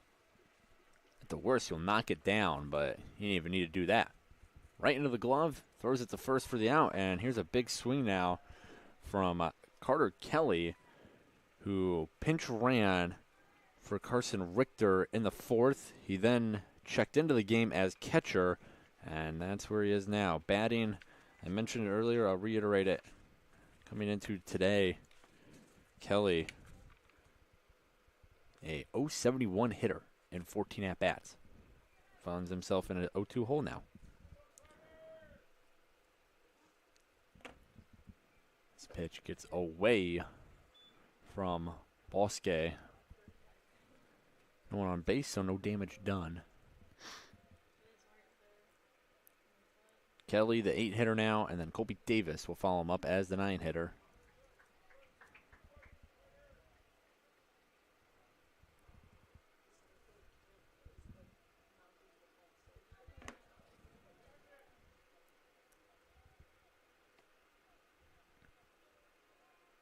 One, two.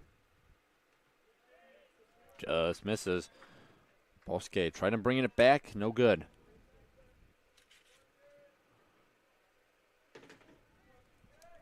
One more game after this one, as it'll be our final elimination game of the day. Another miss there from Hamilton. That'll be between Benedictine and Aurora. That is a prime matchup right there. Two of the most storied franchises in the NACC tourney. Both of them have been around this conference a lot. Benedictine, the reigning champs. Aurora, the most often champ. They'll duke it out for the right to play tomorrow. 3-2 pitch here to Kelly. Gets just a piece, enough to foul it off.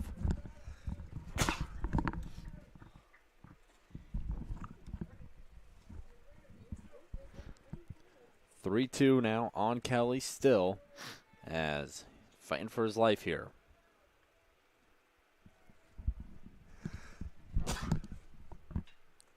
That pitch, a high ball into left field. Don't know if he skipped it off the turf or not. I don't believe so. That would have been a magnificent bounce. Able to go down and get it. Takes it to lay, and a one-out single for Carter Kelly. I mean, it's pretty clear this Edgewood team isn't going anywhere. But here's your opportunity to chip away a little bit more.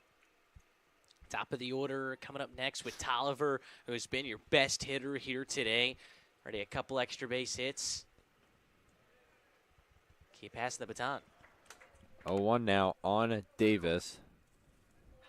Davis 0 for 3 in this game.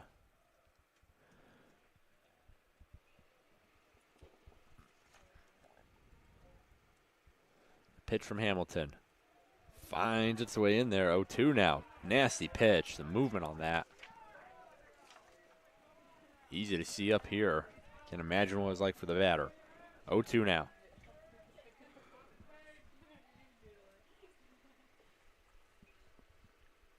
Pitch. Did he go? They want to appeal? He did not. Able to check his swing. peel down the first base line.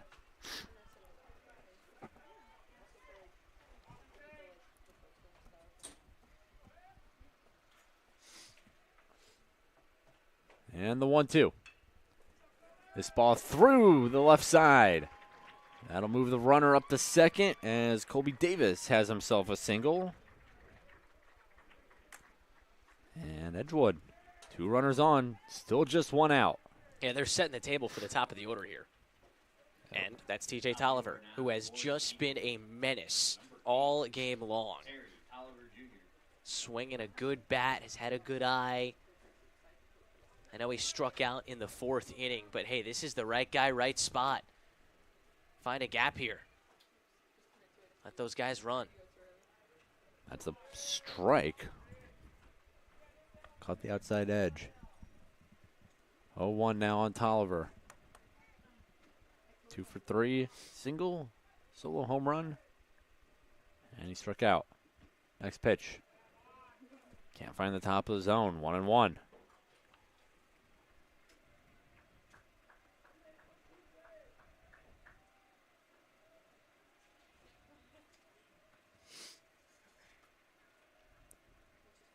Here's the pitch. Outside. Makes it 2-1. Toiver working with 2 runners on. What can he do about it?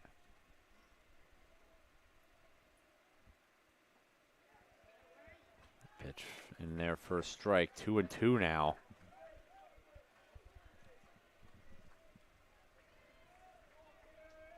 Count evened up. Big pitch coming up here. The offering. And that's going to be up the middle. Base hit for Toiver. Coming around to score is Kelly. And he does just that. RBI single for Toiver as his amazing game continues. He's a triple away from the cycle. And more importantly, he's got his Eagles back within 4. Again, right guy, right spot. Toiver just swinging a hot stick. And then he shoots one up the gut. It continues for him.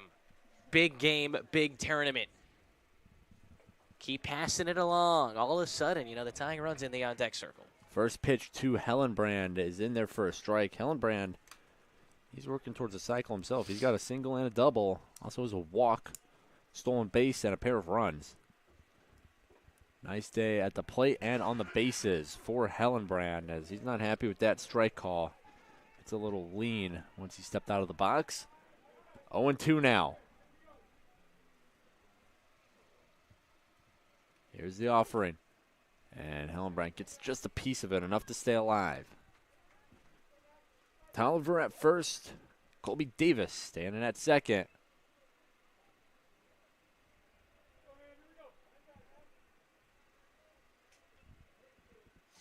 Can Edgewood get back in this one? Here's the pitch. Swung on and missed, but it gets past Bosque. So while the batter is out, both runners move up 90 feet. And 2 are in scoring position now for Jacob Carney. And this is the biggest at-bat for Edgewood here. And Carney even feels like that hitter again. He had such a good regular season as he's yet to find it here in the postseason, but hey, one big swing changes everything, and this would be a monster swing. This ball off the glove of Hamilton. Can Carney reach safely? He does. Run scores. Bad deflection off the glove of A.J. Hamilton.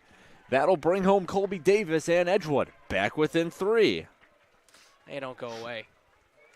Not the line drive, the gapper that you wanted out of Carney, but guess what? He did his job. Taps that one over the mound. And I actually think that Hamilton slowed that ball down. It probably would have went into center field. Yeah, at least he got a glove on it. I know it's not what he wanted.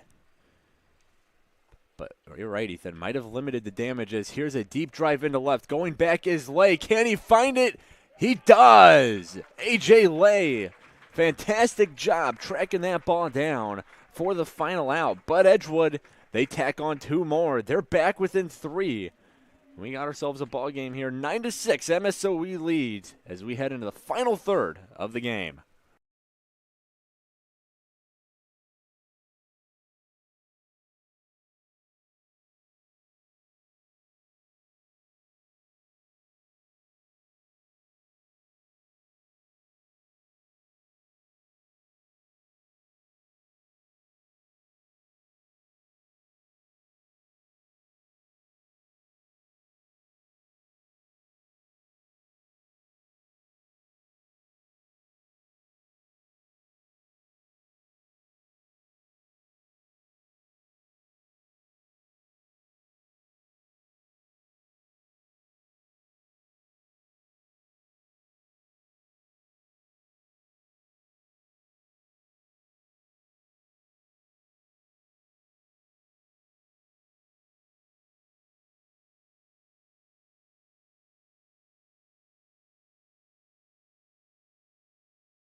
Seventh inning here in Glendale. The final third of this ball game. A trip to the championship game on the line for the winner. Whoever wins this one, they're 1 win away from a NACC tourney. Whoever doesn't win it, they're not going home, but they have to win 2 games tomorrow, as well as a third on Sunday if they want to be crowned the NACC champions. The path gets a whole heck of a lot harder. We got a ball game here, Peter. Yeah, it's a big inning here for Cashton Jones and the Edgewood defense. You score 2 runs. You've scored 3 over the last 2. You're back in this one. How does your defense, how does your pitcher respond against an MSOE lineup who's already put 9 runs up on the board through 6 innings of play? And leading us off here is A.J. Lay, who made that fantastic running grab to end last inning and any scoring threat of the Eagles. 2-0 bounces away from Kelly. 3-0 now. Kelly, and Carter Kelly, the new catcher behind the plate after he pinch ran for Carson Richter. That was back in the 4th. Carter Kelly, who I keep wanting to call Carson Kelly, is back behind the plate. It's close enough. I mean, the way this game started with 5 runs on the board in the first inning, another one from MSOE in the second, they go up 6-0. The fact that this is a ball game just goes to show the resiliency that Edgewood has shown in this tournament. So much fun to watch. Such an awesome team to watch, regardless of what happens in these next 3 innings. Yeah, I mean, you take a bad start out for Edgewood as this ball is popped up into right field, camping under it, barely having to move, is Breezak for the out. But, you know, I know it's easy to say this. You take out that first inning, or that first inning isn't as bad as it was. This is a tied ball game, or Edgewood's up ahead. Right? That first inning has really hurt the Eagles as their offense has come to life here, put up 6 runs on the board. As this ball escapes the grip of Cashton Jones behind the batter. 1-0 count now. Skolmar at the dish, the designated hitter. A walk for an RBI in the first. A line out and a ground out in his other 2 at-bats. As he sees the count evened up here 1-1. Hasn't seen a plate appearance since the 4th inning. That's just how effective Jones has been. 2 straight, 1, 2, 3 innings for the reliever. 1-1. This ball lifted into center. Toiver on his horse makes the grab and it falls out of his glove. Toiver had it, and on his way up, it pops out. So reaching safely, and at least right now, ruining the 1-2-3 streak is Skolmar. Impressive play by Toiver, just couldn't hang on to it. Yeah, I mean, he's played a near perfect center field. That's a ridiculously hard play. Not sure if he trapped it, not sure if it popped out of his glove, but whatever it was, it's an awesome effort. It looked like he had it, and then as he was bringing his arm up, or the arm hit the ground maybe, that's when it popped out. Either way, Scoreless reaches on a single because that was a tough play. So if Jones wants to continue this 3-batter trend, he's got to get a double play out of Charlie Kloss, who has grounded into one already today, turned into an RBI. That was back in the first. Other than that, ground out to the pitcher and a ground out to short. I think the Eagles will take that ground out to short gladly here. And it is 1-1 now on the MSOE third baseman.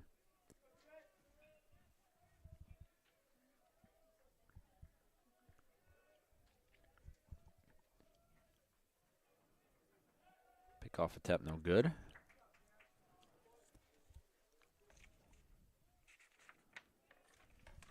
Scoreless in safely.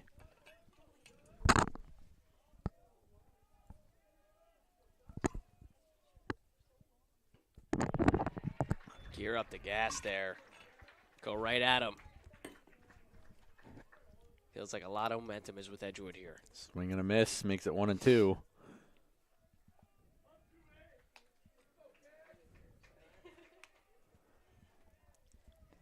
See what Jones has for Charlie Kloss.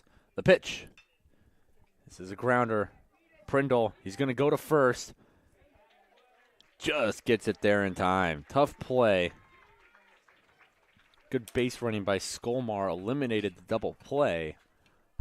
But still, 2 outs on the board now. Number 4, Kyle Mayberry.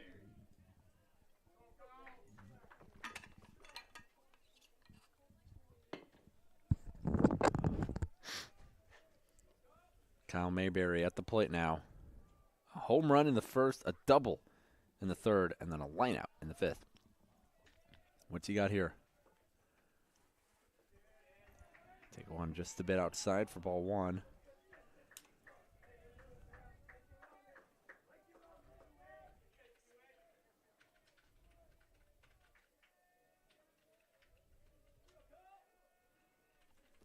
The 1-0.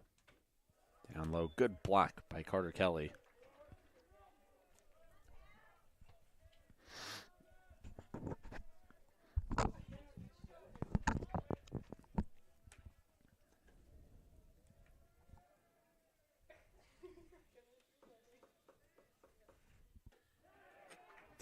Finds its way in their first strike of the at-bat to Mayberry. Yeah, I mean, that's a good pitch to go after on 2-0. Not sure what else you're looking for.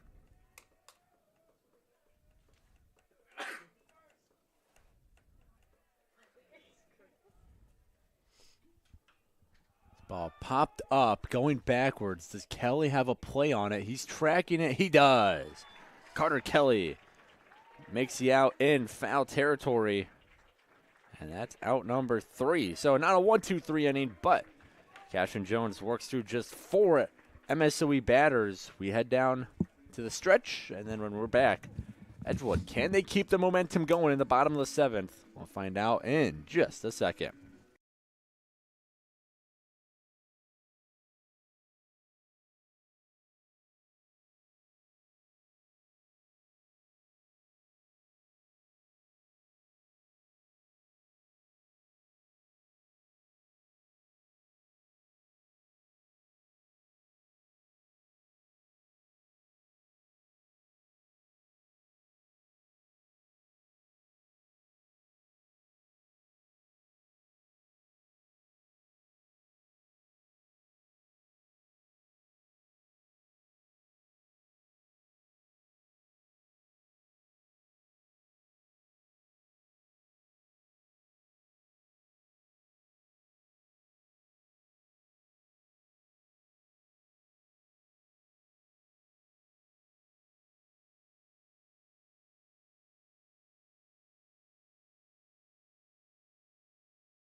Leading off the bottom of the 7th inning for the Eagles. Edgewood down to their final 9 outs of the game, but they got some momentum going right now, and they're going to lead things off with Brevin Brezak, who's had a nice tourney at the plate.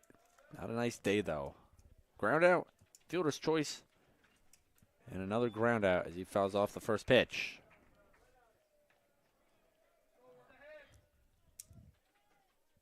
Brezak, Bentavegna, and Dominic Lee will all get at-bats this inning. But Brezak's coming dangerously close to seeing his at-bat end.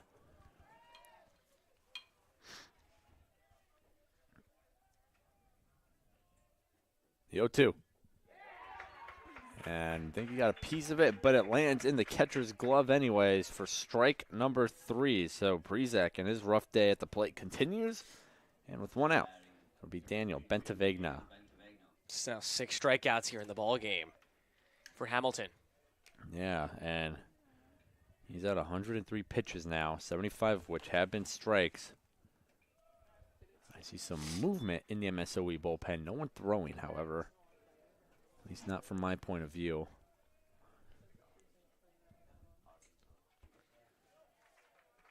That's going to be a strike. Hamilton, a senior. Another guy that going to leave it all on the line here. Could be his last start of his collegiate career if the rest of this tournament doesn't go the way MSOE wants it to. Here's a grounder. Kalatowski scoops it up, throws it over to Mayberry. No issue for the out. And, again, while there's not pressure on this game to win in terms of being eliminated, you win this game. You have 2 opportunities to win a championship. Yeah, you're absolutely in the driver's seat with a win here in this one. You win tomorrow, that's it. You're done. You lose tomorrow, you still got Sunday. You get 2 chances to come away with a win and a NACC title. While the loser, they have to go on a run tomorrow and Sunday in order to come away with the title as Dominic Lee pokes one through the right side. That'll be a base hit.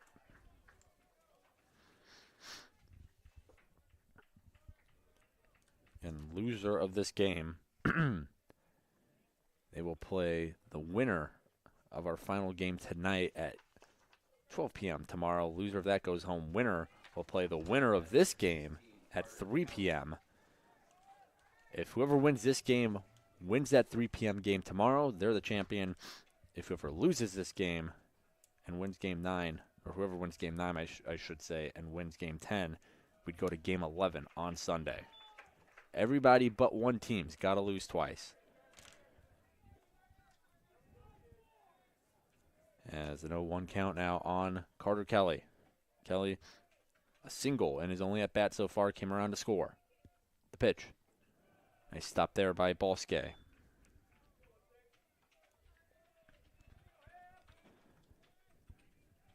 just talk about how much of a difference winning this game makes. You lose, you got to win 3 straight to win the title. You win, you got to win 1 of 2. That ball, chopped foul.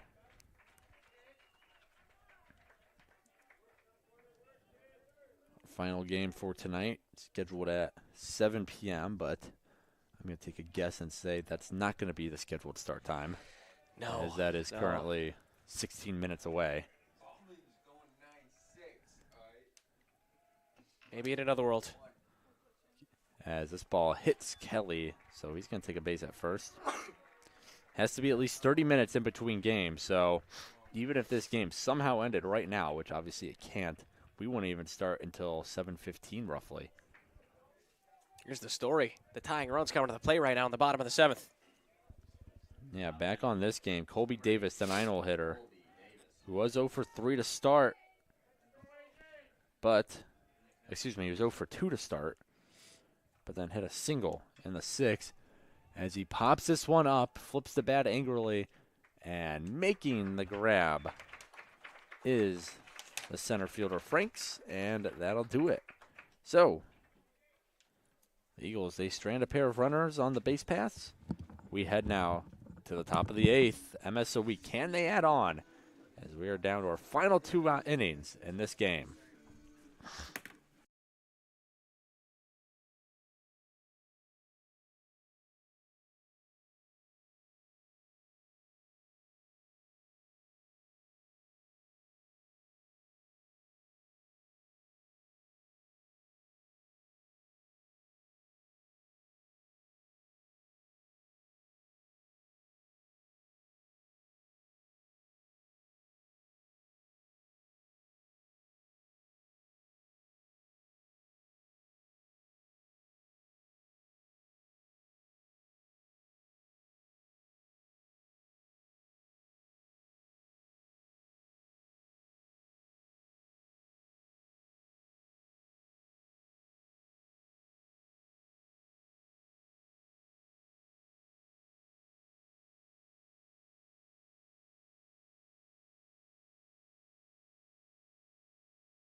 Top of the 8th inning here. MSOE back up to the plate as they've their second to last chance to add on to this lead. Bat now, bat in the top of the 9th. See if they could add on and escape a quickly approaching Edgewood squad. As Jake Franks made the last out of the bottom of the 7th. He takes a strike to start us off here in the top of the 8th. Cashton Jones, just remarkable stuff out of the bullpen. By far his best stuff all year. I mean, so far, 55 pitches, 4 innings, 1 hit, 1 run. It was not earned, 2 walks, and a strikeout. He has absolutely been the reason Edgewood is still in this game. There has not been an MSOE run on the board since the 4th inning. Yeah, this is a team who scored 6 through 2 and then 9 through 4. And yeah, Cashton Jones had something else to say.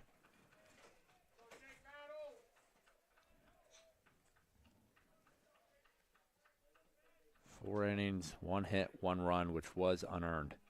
The 2-2. Fouled off by Franks. Jones is already surpassed Mixie in innings pitched. He's at 4. Mixie was at 3. He's getting close to batters faced, 15 to Mixie's 19, as there's a swing and a miss there. Jake Franks strikes out swinging for out number 1. That's his 4th strikeout of the game, too. He's 0 for 4 with 4 strikeouts. Man, tough game for Jake Franks. All of them swinging, so, hey, at least he's going down battling, but He's wearing the golden sombrero here. it'll be up to J.J. Jackson now. Strikeout, a flyout, has drawn a walk, and came around to score a run.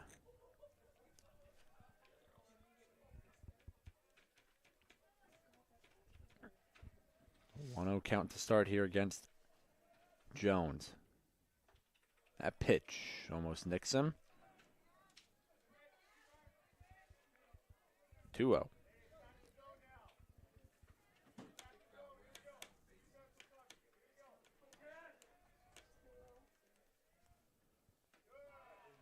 That's in there for a strike, first of the at-bat. Jackson will for sure be followed up by Kalatowski. After that, it would be Streed, but Kalatowski or Jackson have to reach base safely with 1 out on the board. Pitch. Doesn't quite find its way in there. 3-1 now.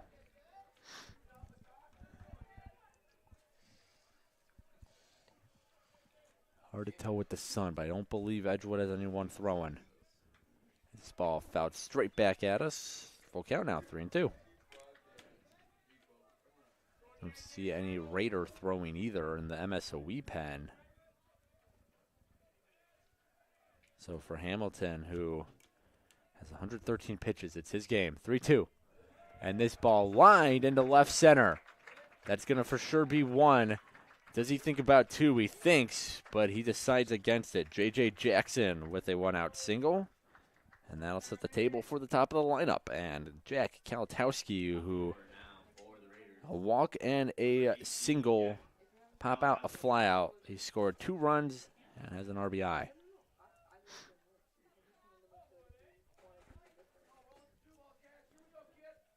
Just the second base runner Jones has allowed since the top of the 5th, which was his first full inning of work. This ball almost gets away from Kelly, able to track it down. Always got to be careful with these Raiders on the base paths.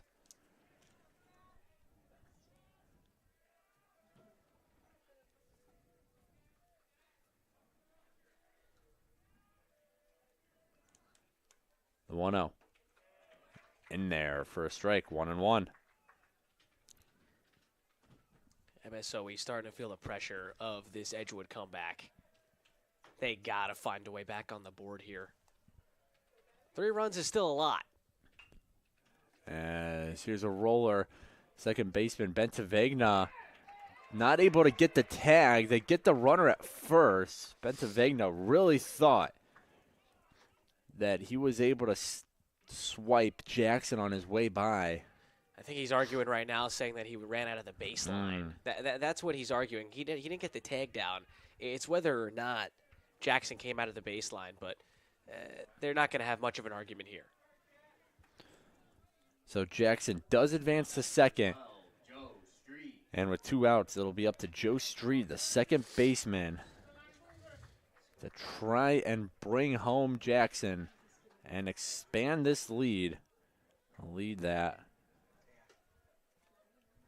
Edgewood has been chipping away at ever since the bottom of the 5th. 1-0 count now on Street, who a double. He reached on that drop third strike from Carson Richter, a walk and a ground out. This ball in their first strike, 1-1.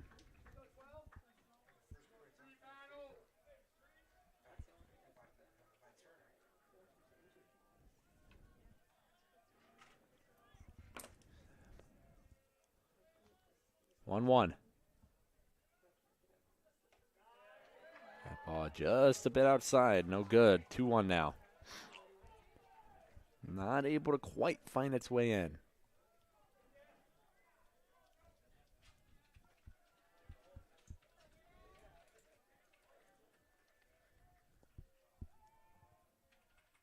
Throw to second, brings Bentavegna off the bag. The runner is in safely anyways. 2-1 now.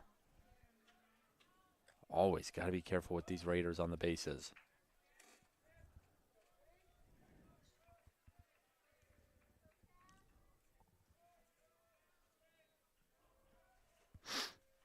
It will run all over you if you're not careful. So there's ball 3. 3-1 now. Jones.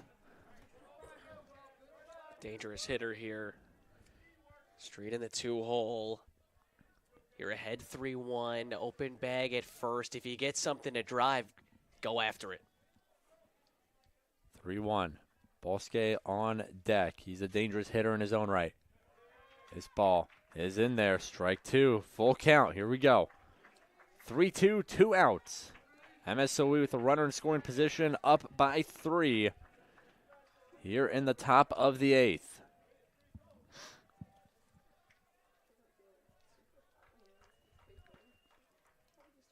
The pitch. Swung on and missed. Strike 3. Cashed in Jones. He'll get his team out of the dugout. A huge strikeout for the 3rd out. And we head now to the bottom of the 8th. Can Edgewood keep chipping away at this 3-run deficit? They got 6 outs left to play with in the semifinal game. We'll have that for you when we're back in just a second.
Let's do it.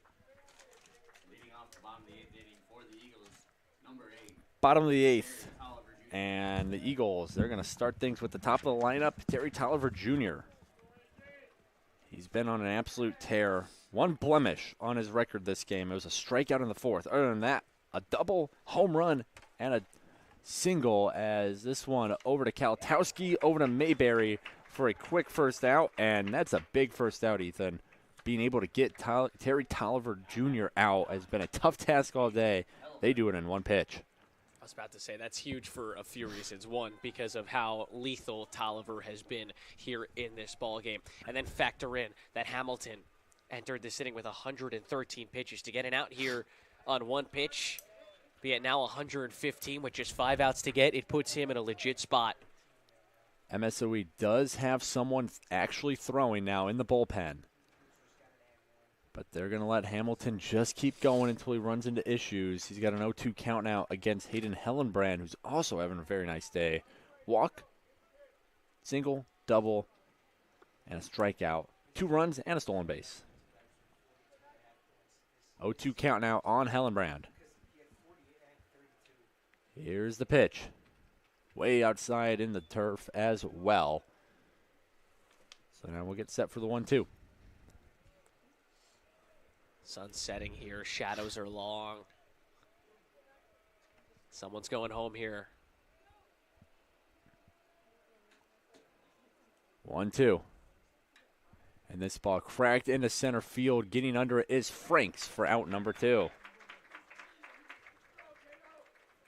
Good contact, just right to Franks. Only had to take a couple steps to his left for the out. And a quick 2 outs as now it's Jacob Carney going to be responsible for keeping this inning alive for his Eagles. Carney, a RBI single, his last at-bat. That was the one that deflected off the glove of Hamilton, who there was a first pitch that is swung on and missed for strike 1. Hamilton now.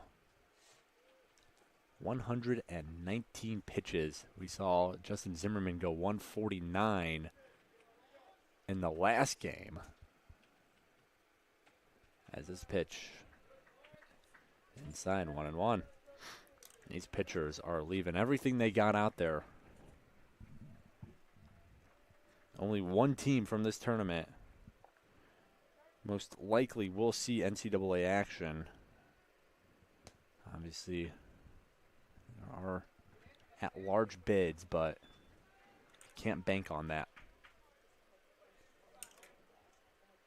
Best thing to do is win the tournament, you're in.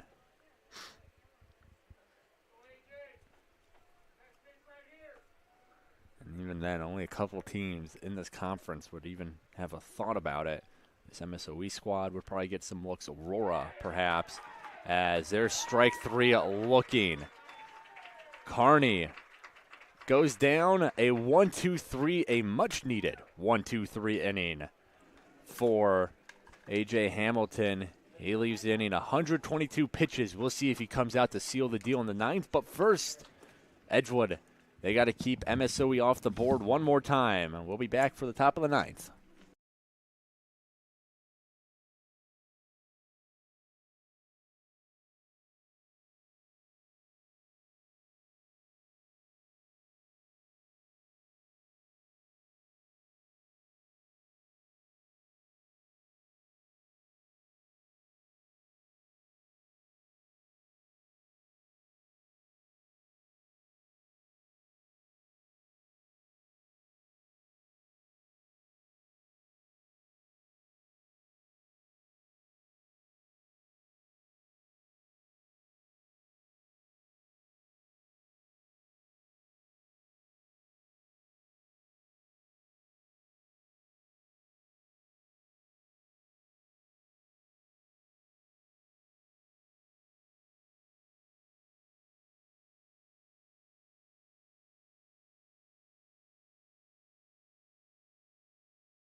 Leading off the top of the 9th inning for the Raiders. 9-6 our score here. Top of the 9th inning. Christian Bosque will lead things off for the Raiders. Dangerous hitter to let on in the leadoff spot due to his speed. So tall task here for Cashton Jones, who Looked like he was losing it at points last inning. Still escaped it with a 0 on the board. Struck out Joe Street to end the inning. Let up a single, but had 2 full count at-bats. A single to Jackson, and then the strikeout of Street as he misses on that pitch to even us up at 1-1. Cashton Jones sitting at 76 pitches. As this ball is going to clip Bosque, I thought. Got the glove. They got the glove. That was Thankfully. close. Yeah, some chin music. Up and in. 2-1 now as Bosque just an inch away from wearing that one. Jones offers. It's in there. Strike 2. 2-2 now. That's such a good pitch. After you just miss high and in like that, then you just paint the outside corner. No chance for the hitter there. Count evened up. The pitch. This one hammered into right field. Brezak can't get there in time. It's going to drop. Bosque on his high horse, dives head first, stays on the bag. Leadoff double. Christian Bosque. Excellent 2-strike approach. Just not trying to do too much. Goes the other way and perfectly places it along that line. And the speed of everyone on this team. They're always thinking 2. And Bosque takes 2. So a very good runner in scoring position, no one out. And another very good runner in A.J. Lay, who was a good batter last night, 4 for 4. This game, not as lucky. He was hit by a pitch, came around to score, a fly out, a sac fly for an RBI, and then another fly out. So still a productive day. Just does not have an official hit as this one is jacked into deep left field. It's got a chance, and it is caught. Great run down there by the left fielder from Edgewood. That is Dominic Lee. That ball a couple feet away from leaving the park. Lee able to track it down. It does advance Bosque. But, oh, man, A.J. Lay. Just as I said, he doesn't have a hit yet. Almost got the biggest hit you could get. Would have been the dagger in this one, too. Would have made it a 5-run game. And I don't know how you think, Ethan, but 5 runs to me is considered a very safe lead in baseball because even at 4 runs, one swing could tie it up potentially if the bases are loaded. 5 runs, you're going to need more than just one swing as this ball over to short. Nice play by Prindle, but it does score another run. Lead back up to 4. Yeah, I mean, this is a pretty comfortable lead. Obviously, a grand slam, as you said, would tie it, but the way that Hamilton is locked into this game, getting a run there is critical. That's a legit rally. Right. Meanwhile, could be a walk, a hit, and then a home run. 3 just feels a lot different than 4. Hard to explain exactly what it is. Right. But there feels like a big difference Right. between 2 runs, 3 runs, Right. and 4 runs. But hey, don't count anyone out. Saw Aurora yesterday put up a monster ninth inning. They nearly erased Yeah. a 5-run deficit in the ninth inning against this Edgewood team. Yeah, they put 4 up on the board. There it is. There's that 4-5 divide. As this ball just behind. Nice sliding play by Bentavegna. Gets it in time. Daniel Bentavegna. Sliding play. Gets it to Carney in time. Excellent, excellent play from the second baseman. MSOE, though, they get one back. They take a 4-run lead into the bottom half of the 9th. A.J. Hamilton marching out to the mound. He's got 122. Can he seal the deal and send his Raiders 1 win away from a championship? Or does Edgewood have other plans? We'll find out in just a second.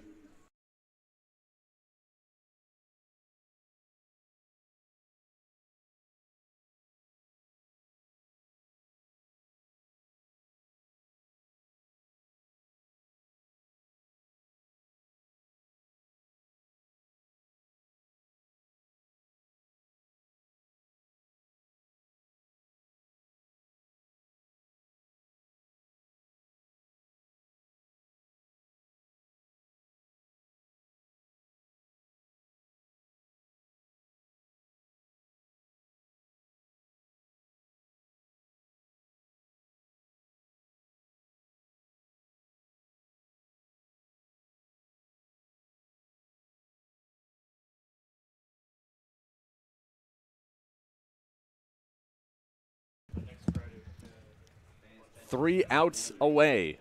The MSOE Raiders are from sealing their date in the championship game. They would just be 1 win away then from a NACC tournament win. Meanwhile, the Edgewood Eagles, they need 4 runs here to send themselves to the championship game. 4 runs to at least extend this game, I should say. 5 would send them to the championship game. You're still watching the Cougar Sports Network. Peter Borkowski, Ethan Birch with you on the call as we have another good game here. Let's see just how good Edgewood can make it in the final 3 outs of the game. Yeah, here we go. Season's not on the line. Obviously, you get tomorrow. But here we go. This is it. Kyle Prindle will look at the first pitch for a strike. And how about this? Another marathon pitching performance we've seen today. Justin Zimmerman threw 149 earlier. And A.J. Hamilton, he's at 124 now as he's up 0-2 in the count against Prindle. Yeah, a winner here. It significantly boosts their odds of winning the NACC championship. The 0-2 misses 1 and 2. Again, you win this game, you have to either win tomorrow and you're champions, or if you lose tomorrow, you could win on Sunday and you're champions. If you lose this game, you got to win 3 straight starting tomorrow afternoon if you want to be champions. As here's an absolute rope butt in perfect positioning is J.J. Jackson for the out. 1 to go. 1 down, pardon me, as should have mentioned there was a defensive change on MSOE's part over at first base. We saw this last night as well. It's Camden Hoyer, defensive specialist over there. Coach Adrian Santiago, head of the NACC coaching staff of the year. As here's another liner. This one will touch down. Brevin Brezak reaches first safely. And that means So here we go. It's got to start somewhere. tying run is now in the hole. So still not close yet. But you need base runners. A lead this big, one swing's not going to do it just yet. Daniel Bentavegna made that stellar play to end the top of the 9th. What can he do at the plate now? First offering. He's going to take on the edge for a strike. One more game today. Benedictine versus Aurora. Another big Illinois rivalry. Yeah, that one should be fun. Benedictine's offense has been awesome to watch so far. Loser of that one heads back to Illinois. The winner will face what right now is shaping up to be Edgewood in the first game tomorrow with the chance to play MSOE in the championship game tomorrow night. But never say never. Edgewood isn't done yet. They've shown nothing but fight this whole tournament. 1-1. Outside. Good stop there by Bosque. That'll keep Brezak at first, but at this rate, you're not too worried about where the runners are. If you are MSOE, you know that that tying run is still in the hole right now. Might not even get to the plate. The 2-1. Whoa. Does that hit him? And they're going to say he moved in the way of it.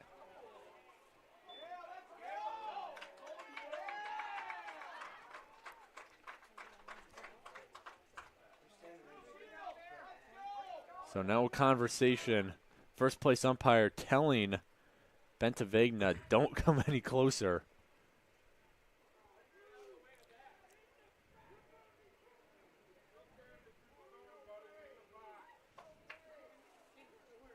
Yeah, wow. So instead of a hit by pitch, it's 2-2 now. Yeah, to be honest, I think it's a good call. I think he turned into it and swung the bat. It's super unfortunate, but that's what happened.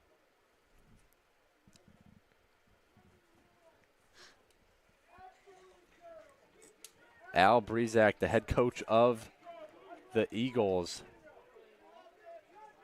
now wants to have a chat with Bentavegna, and I was just thinking this is likely a, hey.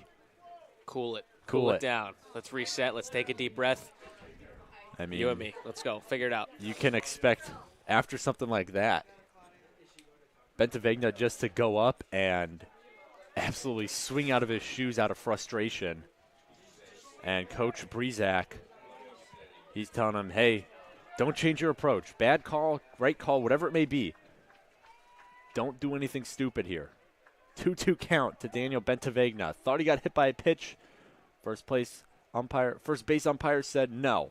Here's the pitch. And he fouls it off. Gives him more time to calm down a little bit. He's locked in. That was a good timeout by his coach there. Let him click the reset button. I mean, this is one of the biggest at-bats of the ball game here. He needs to get aboard. Al Breezak, his 25th season. He's been doing this a while. As here's another foul ball. So if there's someone who knows how to calm his players down, you would expect it to be the man in his 25th season at the helm. Seems to have worked. 2 straight foul balls by Bentavegna to stay alive. Count evened up at 2. The pitch. And here's a grounder. Tough play. Kalatowski, he goes to second, gets one, throws to first. No throw, pardon me. Pockets it, but they get the lead runner out. Hard to tell with the sun glare if he actually let go of the ball or not. He didn't, so Bentavegna reaches on a fielder's choice in Edgewood. They're down to their final out now. Dominic Lee will step to the box. Yeah, getting close to hitting the panic button here.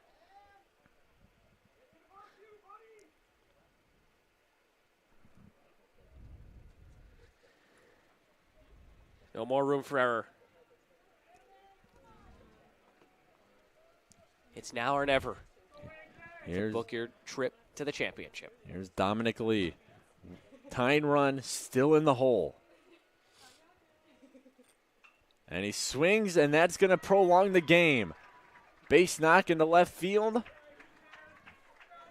And now the tying run on deck. One step closer.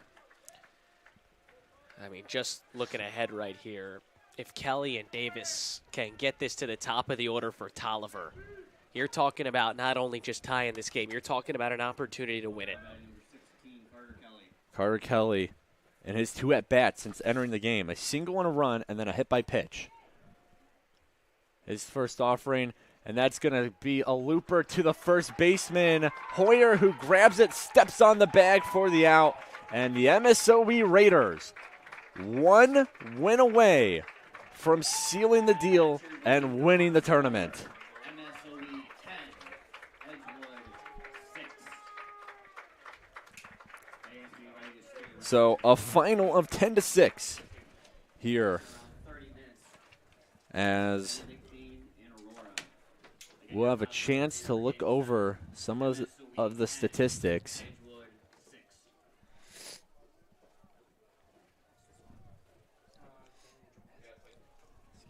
Just an excellent, excellent baseball game all around here.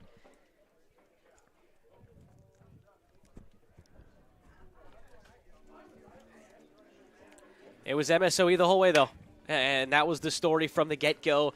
They bent, but they didn't break. You credit Edgewood for their battle. There's a good chance these two teams might see each other again tomorrow. Right. So, again, now that we know, Edgewood, they will play tomorrow in Game 9 at 12 against whoever wins our final game tonight. That'll be Aurora or Benedictine. Meanwhile, MSOE, they move on to Game 10. They're 1 win away from sealing the deal.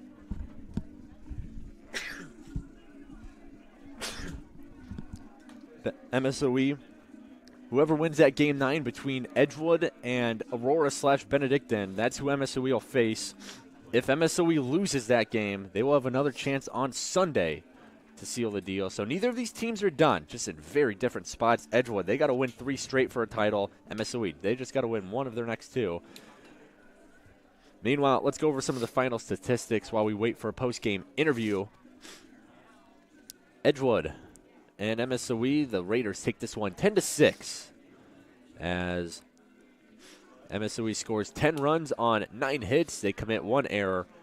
RBIs, courtesy of Christian Bosque and Jordan Skolmar. They had 2 apiece, and then Mayberry with a home run. A.J. Lay and Kalatowski, they all added 1, and a 3-hit game from Joe Streed, highlighting those batters. Meanwhile, for Edgewood, 6 runs on 14 hits. They commit 2 errors. RBIs and a massive game from Terry Toiver Jr. 3 RBIs at 5 at-bats. He had a home run as well as a double and a single. RBIs also 2 from Prindle as well as 1 from Carney. Pitching-wise, A.J. Hamilton going the distance, 136 pitches, complete game win, 4 earned runs, 6 runs total. He earns the win, while Ryan Mixie, he earns the loss, 3 innings, 6 hits, 8 runs, 7 of which were earned. But don't go anywhere just yet. We're going to have a post-game interview with Kyle Mayberry coming up, and then after that, Aurora and Benedictine will finish us off here today. We'll be right back on the Cougar Sports Network.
Welcome back to the Cougar Sports Network. Peter Borkowski here, and I'm joined by Kyle Mayberry. Kyle, you and your Raiders, you take down Edgewood 10-6 here. You book a trip in the championship game tomorrow night, 1 win away from sealing the deal. Talk about how your team's feeling right now. You've taken care of business this whole tournament. Now you're just 1 win away. Yeah, well, we're feeling phenomenal. You know, we're hot right now. The biggest thing is just keeping that momentum and really buying into it. Mm-hmm. And you yourself, you had a home run this game. You had another base hit on top of that. What were you looking at in this game? I mean, that home run, you knew right from the get-go that it was a home run. We waited to see if it was fair or foul. It was fair, so congrats on that home run. But what were you seeing in your at-bats in that game? Yesterday, you know, I had a rough day, and the biggest thing was just resetting mentally and back to the basics, put a good swing on the ball and a good count, and that's what happened, yeah. And talk about your team's offensive approach as a whole. You put up 10 runs on this Eagles squad. A lot of that coming early in the game. You guys were very aggressive out there. Yeah, that's how we've been all year. Just get our pitch, hit it, run the bases hard, do what we got to do, and score some runs. And how about A.J. out there? A.J. Hamilton, almost 130 pitches, the complete game win. Talk about what you saw from your pitcher. He's just been phenomenal his last few starts, long into games, really just he wants the ball when it matters the most, and our coach knows that, and he lets him do his thing. And then last thing here, Kyle, again, 1 win away from sealing the deal on your home turf here in Glendale. What do you guys need to do between now and that game tomorrow night to get ready and hopefully clinch one tomorrow?